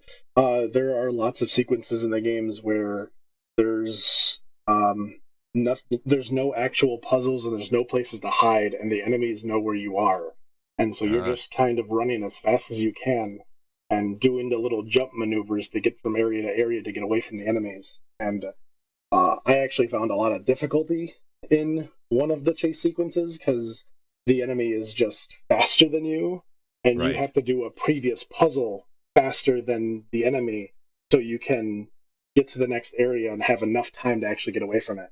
Oh, that sounds interesting. Yeah, I like that. I spent a little bit of time in that area because I kept dying. That's interesting. All right. I think the art style struck me as pretty interesting as well. I mentioned Limbo. It's not black and white like Limbo, but it almost looks like there's very few colors used, and I mean that in a good way. Like, it's artistic. There are black and white areas of the map which very, very much do remind me of Limbo. Mm-hmm. But other than that, there are. I hate to bring up Hollow Knight again, but the same way as when you would go into a big area in Hollow Knight and the map would kind of zoom out a little bit to allow you to see the area that you were in. Yeah. Vesper does the same thing. You'll travel through a small area and it'll look like you're building up to something, and then as soon as you get out of it, the map will zoom out and show all of this amazing artwork of what you just traveled through, and then you just continue on. But I don't know, if you look at the Steam page of Vesper, people have stopped and taken a lot of pictures because there's so many things to just stop and go, That's very cool. So you recommend Vesper for our listeners as well? Vespers is a lot of fun, and there is, I think, 3 endings to it, and I've beaten it, and I took the bad ending, and so I feel bad, and so I'm going to play through it again and see if I can get the good ending. Nice. Well, that's 3 games you played, man, that you liked all 3 of them. We're going to have to throw something at you that you don't like as much. But thanks so much for playing these, man, and for reviewing them. I know that your written review for Within the Blade is on the site right now. We'll be looking forward to your written reviews of Greak, Memories of Azur, and Vesper in the near future. But, dude, thanks for stopping by and chatting with me. I really do appreciate it. Yeah, no problem. Thank you for having me. All right, man. We'll talk to you next time, all right? All right. See you later.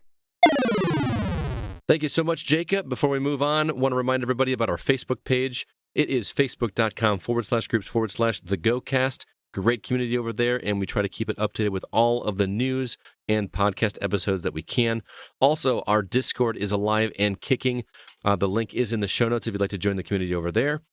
New members over there include Elite Chief 52 and Andrew Zek. I believe he's back. I think he was in there before, but he is back on there.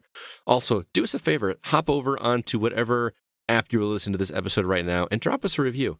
Let us know what you think, and it helps us get the word out there the best that we can. Also, our website, thegamingoutsider.com, is where you can find all the episodes as well as our written content, and there you can find this week Zack's written review of The Legend of Zelda Skyward Sword, Rel's review of Dreamscaper, which is a game that he completely sold me on, and I really need to play that game, Spencer's review of Incredible Mandy, and my review of Arcsmith, which I talked about just a second ago, as well as all of our other pieces of content as well. Now let's go ahead and jump into our From the Outside In topic.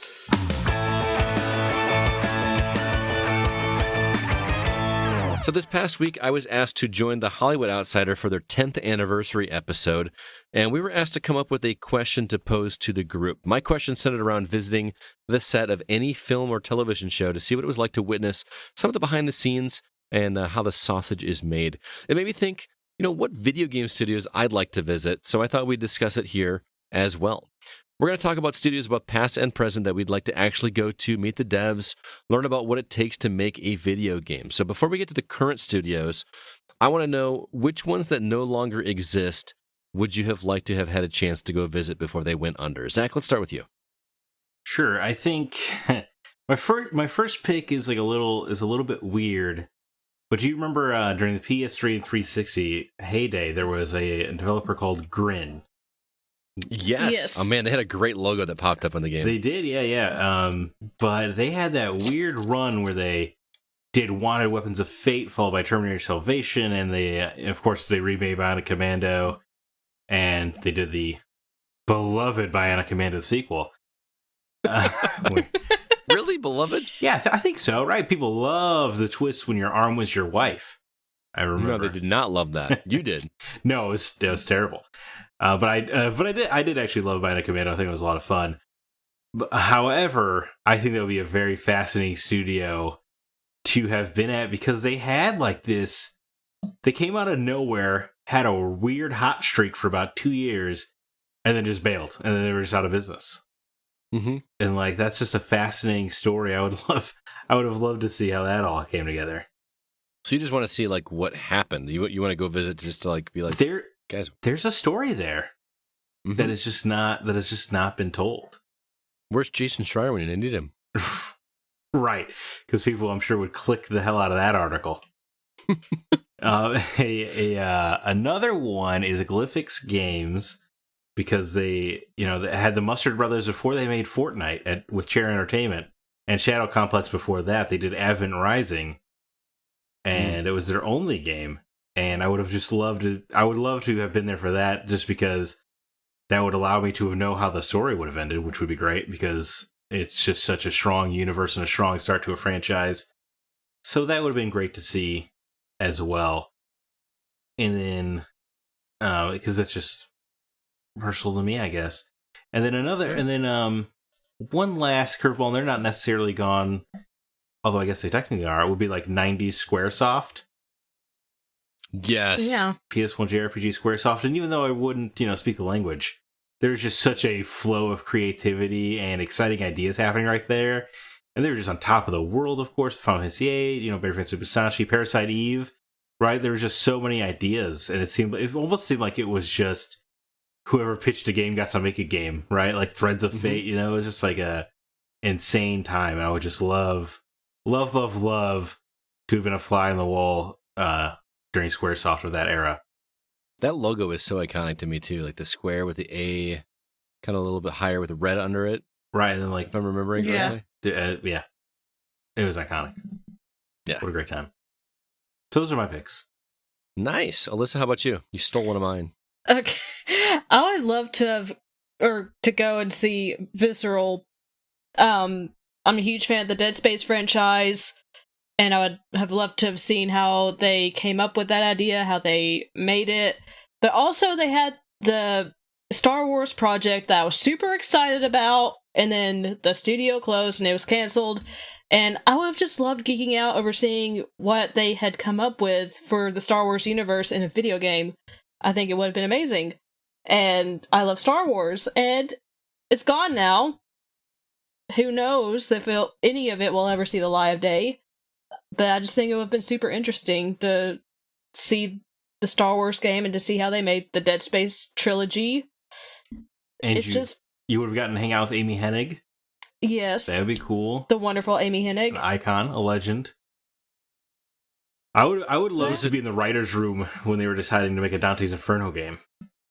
That was actually a fun game. No, I did like it. It's just we're gonna take this poem, we're gonna make an 8-hour God of War action RPG out of it. All right. Very strange. And we're going to have spiders coming out of nipples. Hell yeah, you are. Yeah. We're going to hire fake protesters at E3. Did they really do that? Yeah. I didn't know they did that. Oh man, they fake protesters. There were these protesters, outside of the event where the game was announced, and they were like, Dante's Inferno is terrible, it's a sacrilege, insults religion, or whatever, and then got a bunch of news coverage, but then it turns out it was part of a marketing firm that they had hired to do it for them. Well, that's genius. Kind of brilliant, but yeah. Yeah, no, absolutely. Anyone else, Alyssa? That was the only studio that popped in my head.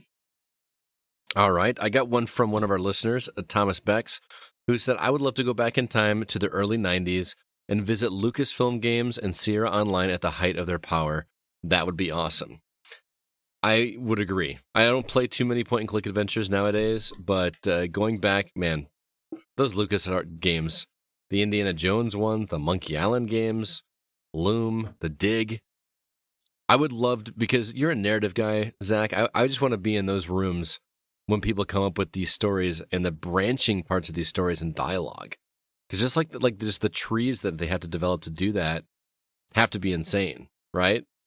And the games were very pixelated at the time. I just think from a story aspect, I would love to see that. Well, plus Lucasfilms, all those Star Wars games as well. Yeah, right. I was just gonna say that you TIE Fighter, be there as they're building part of the expanded universe.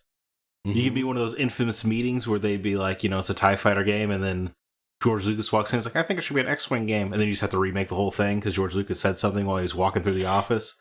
That'd be kind of cool. Is that really what went down? Yeah, I mean there have been. Don't look at me incredulously, man. I mean, there are stories like they had to change where the Force Unleashed took place in the timeline because Lucas wanted Leia to be in it, even though they didn't write Leia in it at all. And they're like, okay, I guess we're adjusting everything about our storyline because George wants Leia here, and we don't want her to be 8 years old. So, just a lot of I mean, there are a few funny stories about that. I mean, it's also like he holds the entire keys to the kingdom, right? So, yeah, if he has the wrong coffee that day, your whole game project could be in trouble. Right. As for me, I put down Lionhead Studios, and hear me out when I say this. The reason I would love to have visited Lionhead Studios is purely because of Peter Molyneux. I understand that the dude oversold every game that he ever had his hands on, right? But he's such a yes man. I get the impression that he would have taken any idea that anybody brought to him and considered it. And that's an environment that I kind of want to see, where someone just comes up with some weird, random, wacky idea, and he just considers it. Even may not, something may never come of it, but a very open door policy that I feel had to have existed at that place. Yeah, no, I think he'd be a fascinating cat to work with anyway. Yeah. Do you remember watching those videos with Milo, and we couldn't decide whether we were supposed to be fascinated or creeped out? That whole I mean, that was the one though where as soon as he announced it, you're like, that's not happening. Yep. Yeah. I remember watching that that. We're never gonna see that. Yeah, that's just not gonna happen. Nope. Great idea though, Pete. Yeah. Another one I put down is, this isn't really a studio, it's just one guy, Phil Fish. I know that I'm not a big fan of that dude, but if you've played Fez, I want to know how he came up with some of that stuff. I'm not convinced he's not just secretly working on Fez 2 anyway.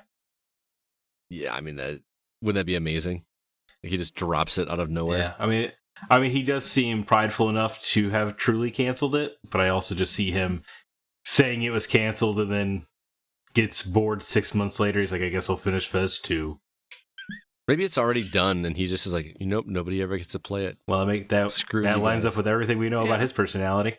Yeah. I don't know that you watched that documentary. Yeah, I did, and I just did not like the dude at all. No, he's very off-putting. And then he's just come off worse in every subsequent interview. And then after he was successful, he just became impossible to deal with generally. Yep. Yeah. But at the same token, what mind comes up with some of that stuff? I want to see his storyboards or timelines are. I'm thinking of, what is it? Always Sunny in Philadelphia. That dude that's like, conspiracy with Charlie. the strings. Like, I've never even seen that show, but I've seen that meme. Like, I imagine that he's got to have some version of that somewhere in his studio, wherever he's working. And I just want to know how that all came together. The last one I had is Midway. And not just because of pinball, like our producer Nate said before we started recording, but man, Midway was they just had some cool stuff in the 90s, and they just had to be so high energy. Like, you remember that movie Grandma's Boy? Unfortunately, yes. I've never seen it. I like Grandma's Boy. I don't care. That movie made me laugh so hard. Oh, the Lara Croft scene, just like, seriously. But like how, like, you just imagine like high energy, like pumped up. They're like, there's almost like hype guys running around. That's how I imagine Midway. Just like loud music cranking while people are trying to code. I don't know. I could be completely off here, but I just feel like that in the 90s. 90s is like my era. I know you're like a 2000s when things were really cool for you guys because I'm old, but the 90s was like my heyday. And man, Turok, wouldn't you have loved to have been there, like when they're making Turok? We're gonna make this dude. Wasn't that Activision or Acclaim? It was Acclaim. Oh, you're right. I'm sorry. Iguana Entertainment and Acclaim. Iguana Entertainment. Yep, Acclaim. Midway, NBA Jam. They did do that one. Yes. Sorry. Dr. Muto, of course. I'm sure you're a big fan of that one. Not as much as you. I don't like that game at all. My grandma bought it for me, though. But bless her heart. Midway had a really interesting period where they put out those $20 games like Narc. Yep. You remember that? Those were good times. I don't know. Midway just to me is like the epitome of the 90s, which is like one of my favorite decades. And I just would love to have seen the excitement that surrounded that studio. But what about current studios? Which ones would you like to go see how things are done? Alyssa, let's start with you. Well, I share the same sentiment with Mark T. Schonrock at PixMotion on Twitter. I would love to go visit Naughty Dog, and they agree. They say Naughty Dog for sure. Heck, I'd work there if I could work remotely.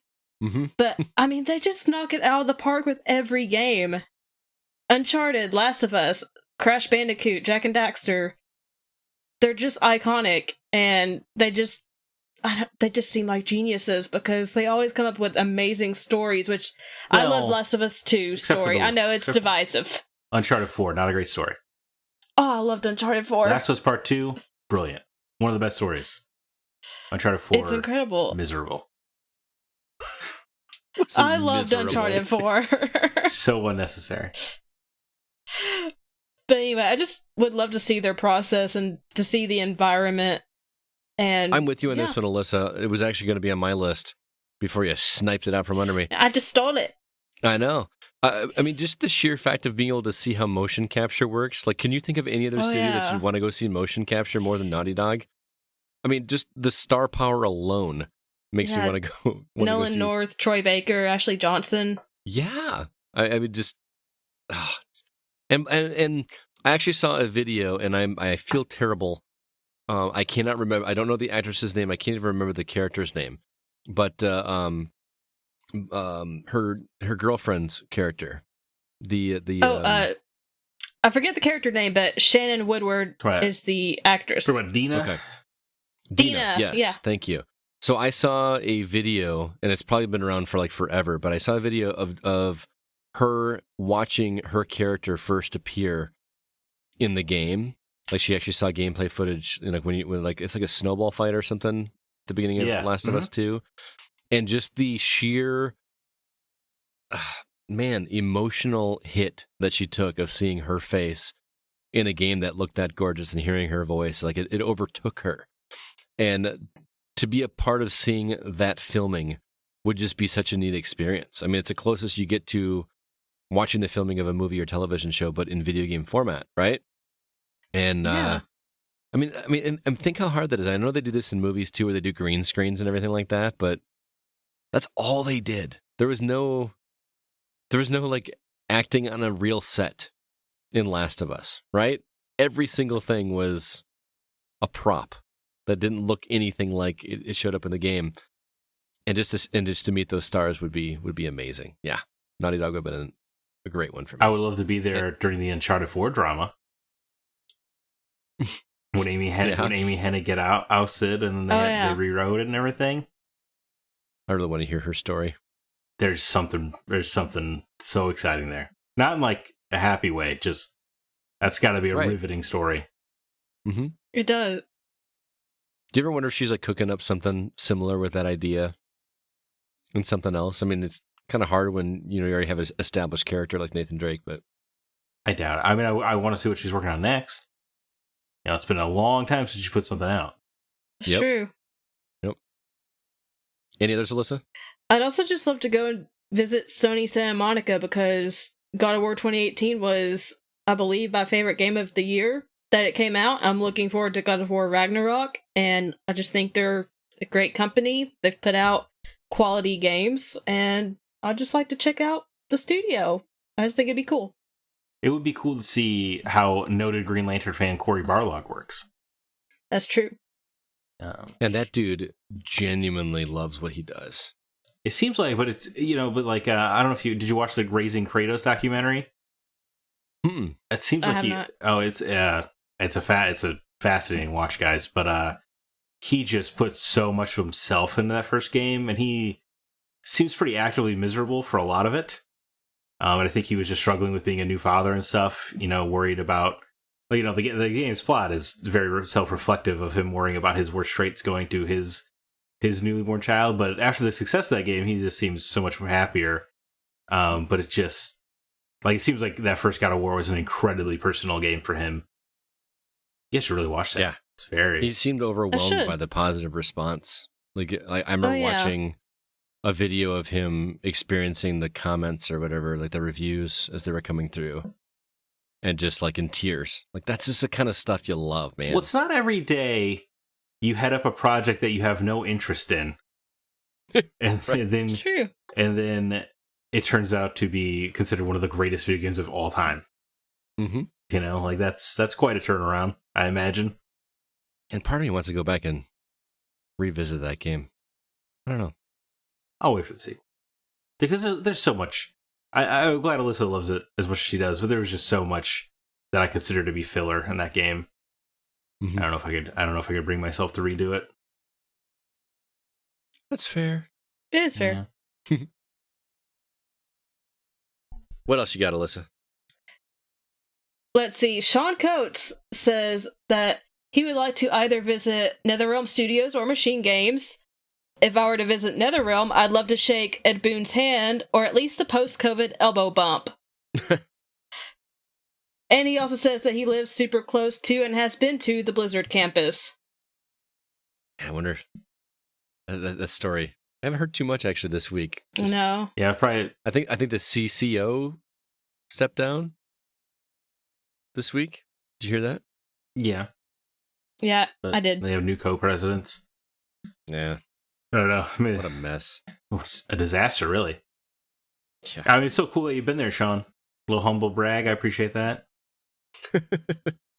I do agree, though. Ed Boon seems like a cool guy. The very first, when this question was posed to us, the very first studio I thought of was NetherRealm.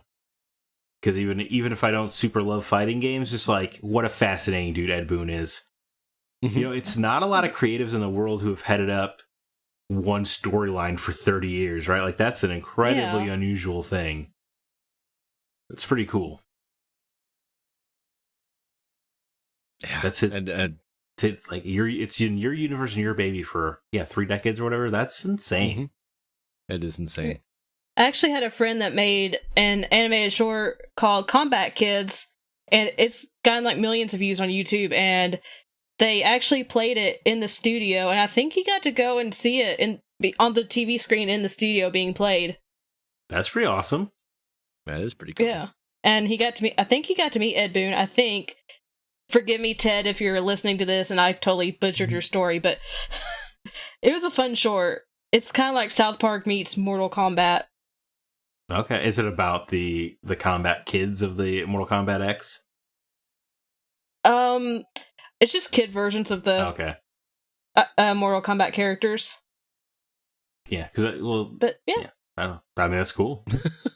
I said that story. Thank you for sharing it. Nice. I'm sure Ted is Zack, thrilled to have been mentioned.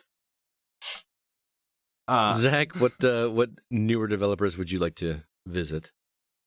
Well, I'll start here with Quinn Thaden's comment. He says, okay, realistic choice would be Bungie or Myst developer Cyan, or even Sucker Punch, because they are all in my state. But unrealistically, I would like to visit LucasArts if they still existed. Great news, Quinn. They're being resurrected. Lucasfilm Games, right? Just saying. It's not going to be the same people. Well, no, I go a shadow of its former self, I imagine. Yeah. No, I mean, Bungie would be cool, I think, because they're independent now. Yeah. Yeah, especially after, I mean, I recently listened to the audiobook of Blood, Sweat, and Pixels, and I feel like that has given me such a greater appreciation of what some of these developers do. And, just, I never realized how big of a deal that was when they got under that, when they became independent. Like what pressure that was for them. Well, to take the property with you? Mm-hmm. That's insane. That is insane. Yeah. I mean, as for me, I think Respawn would be cool because these are just people operating at the absolute height of ability, right? They've only made Stone Cold Stunner so far, so that'd be great. Maybe I could weasel my way into the writers' room for Fallen Order 2. It'd be nice. Oh yeah! Oh my gosh, I love Fallen Order. I mean, it's a masterpiece, I would say. Some would say at the Gaming Outsider that it was a masterpiece. But I mean, other than that, like, it's kind of a scary prospect for studios that are still alive, because even though I do read all these stories about, how games are being made and stuff, it's always past tense. Being there while the sausage is getting made, I feel like I would almost be like too close to it. So the question was kind of like seeing how your favorite thing is being made. I feel like it might be hard to appreciate it. Like, you don't want to see how it's made?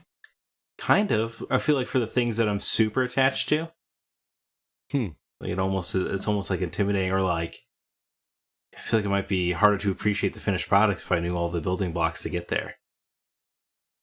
See, I feel it would be the opposite. I feel like if you're watching it go step by step and you finally get to get your hands on it after seeing it grow, you almost feel like you're a part of it, even though you didn't like do anything. Yeah. But to finally be able to actually play it after you've seen step by step, I don't know, maybe that's just me. Maybe I'm too afraid to meet my heroes. Maybe. The closer you get to somebody, the more they're going to disappoint you, Scott. You can't trust anybody in this world, is what I'm saying. Oh, trust me. I know that sentiment. I can't trust you. More. Yeah. No. You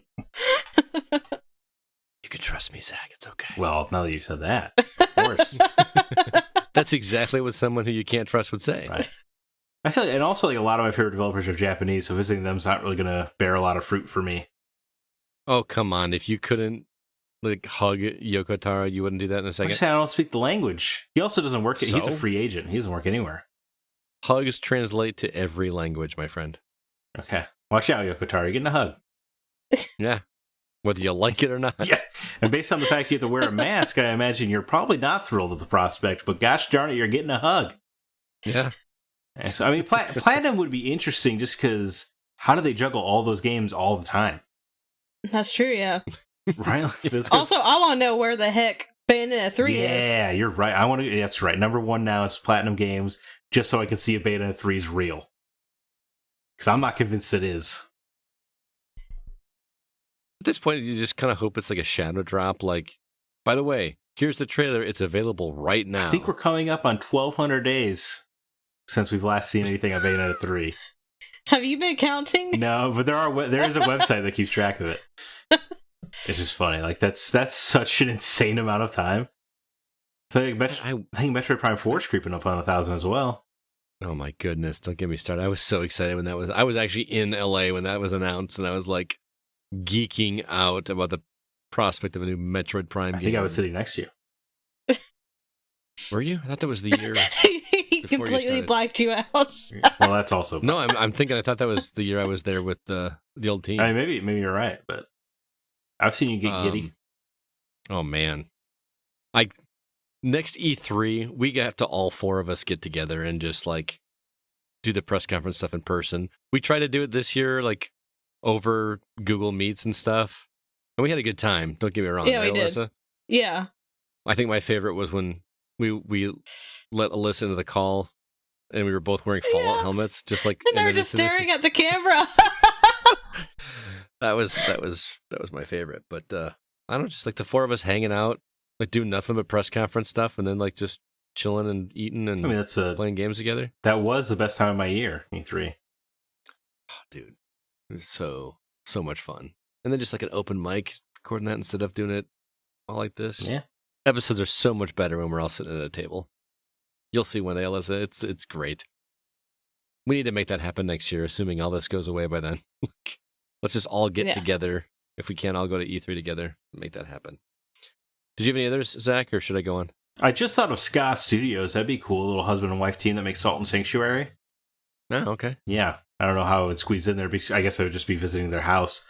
But that would be cool. Because those guys have made some pretty great games. I made a game with zombies in it. Of course, a classic of the Xbox Indie Arcade. I remember that game. It was that was like a free one. Was it free? I think it was $1. $1? Yeah, because part of the lyrics of the song is like, you paid $1 for it. Like, something like that. I remember that. As for me, I had a comment from Scott Boers who said, my answer would be Blizzard/Activision to see if they're on their best behavior when guests are there. I thought that was a great answer. What's funny is somebody commented underneath it, and I don't have the name in front of me, that said, you'd be fine, you're a dude. I thought that was a pretty funny comment. As for me, Ubisoft is an easy answer. Whichever Ubisoft team is doing Assassin's Creed, just because the history aspect of it, or seeing like the pictures that they take of all these buildings that they're restructuring in these games, just would be fascinating to me, especially considering I'm not a history buff at all. I think it would be really interesting to just see the behind the scenes on that. Yacht Club Games is a developer I would love to visit, again, after listening to Blood, Sweat, and Pixels, and just hearing about how they came up with the idea and how they were trying to make it their own thing while also having familiar aspects of other games that we loved. And I mean, that was such a fun success story. And when they talk about like watching the sales numbers and like popping champagne when they hit certain, that kind of stuff I would just love to be there for. That would just be amazing. I actually was at, I don't know if I told you this, Zach, I was at High Voltage Studios when they released, what was it? It was the sequel. It had a 2 in it. The Conduit 2? The Conduit 2. Yeah. I was actually at their studio when they were doing like the day that it released, or the day after it released. They had been up for like 36 hours or something like that. Why were you there? I actually was writing for the Rockford Register Star. Oh, okay. At that point, I was writing reviews, and I got commissioned to go visit them to interview them on this game. And I actually still have the clipping of it, but I went to the studio and I got to tour the studio.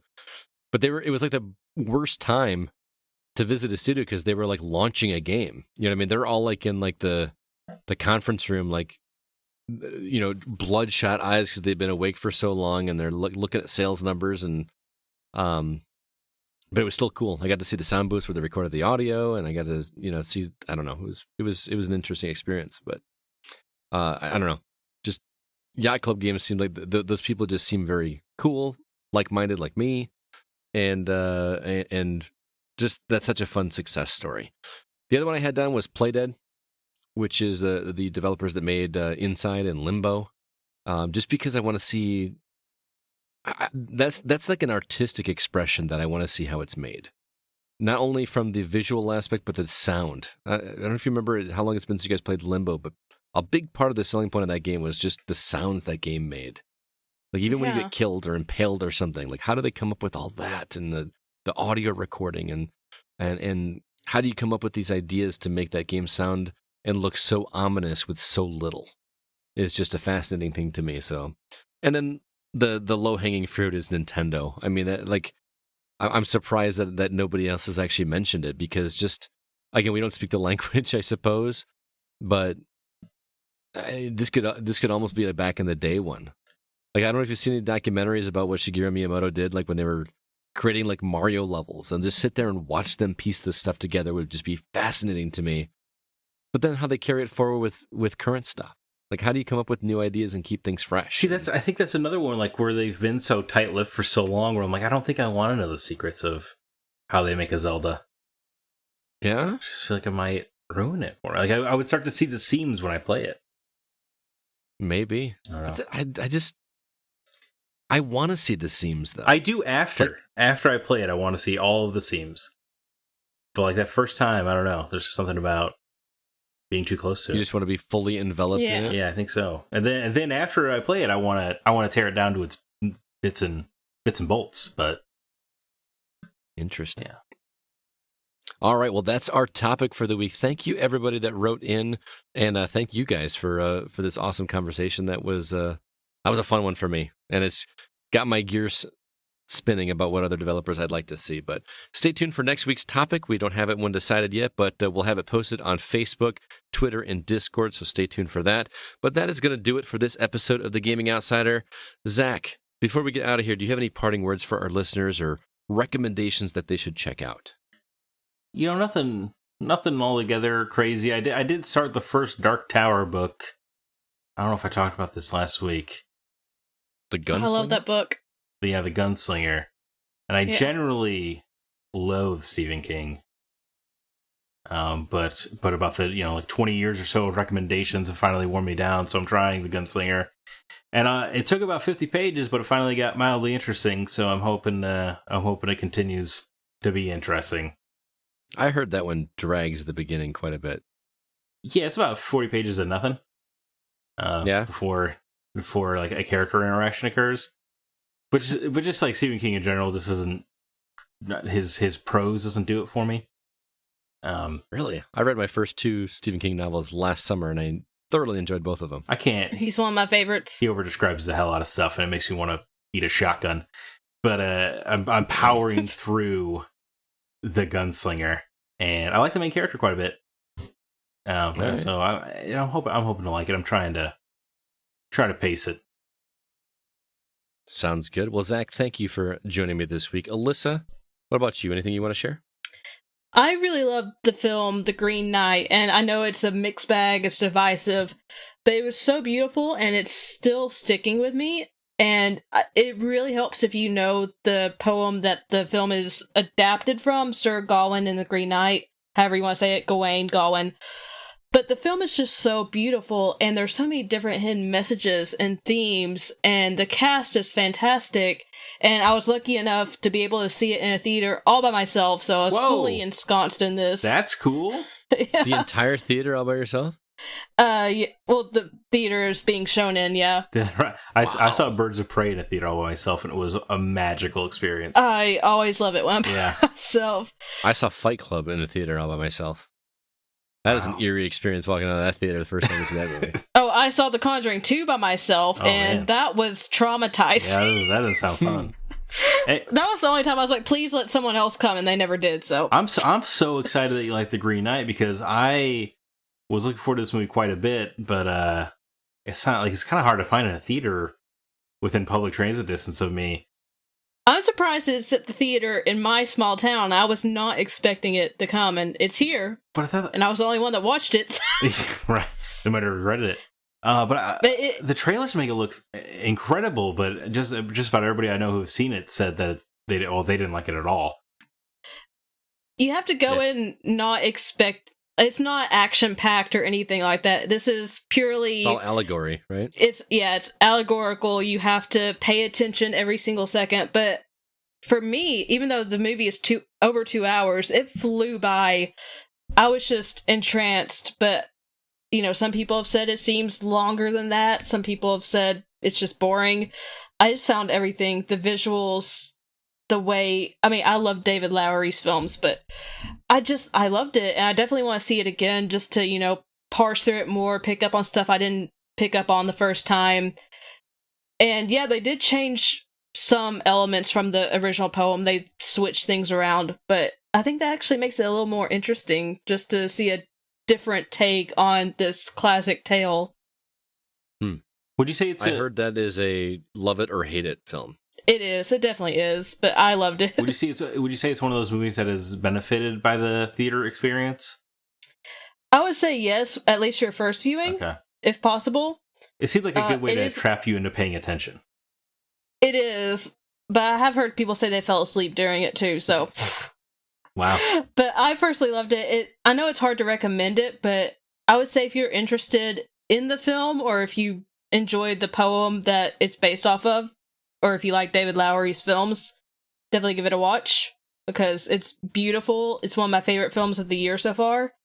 I would say if you're not a fan of like allegorical films, slow burns, you're not gonna like it. It's one of those typical A24 films. You're gonna love it or you're gonna hate it. Did you like The Fountain? I've never actually seen The Fountain, but it's on my watch list. Okay. Right. That's one of the worst movies ever made. I was so bored in that movie. I don't even like really understand what was going on in that movie. But I have a weird recommendation for you guys this week, and I know this is probably going to fall on deaf ears with the two of you, because I think neither of you are beer drinkers. If I'm not. Correct. Nope. I had the most delicious beer I've had in a long time when I was in Portland this past weekend. It comes from a brewery in Colorado called New Image Brewing, and it is called Pint Cake Raspberry Cheesecake. It's a sour ale, and it is the most delicious thing I've had in a long time. I know what you're thinking. You know, if you don't like beer, you're probably not going to like it, but I'm not usually a big sour person. But this wasn't too sour, but the raspberry flavoring in this thing tasted like real raspberries instead of raspberry candy, like most things where they try to put a raspberry flavoring into it.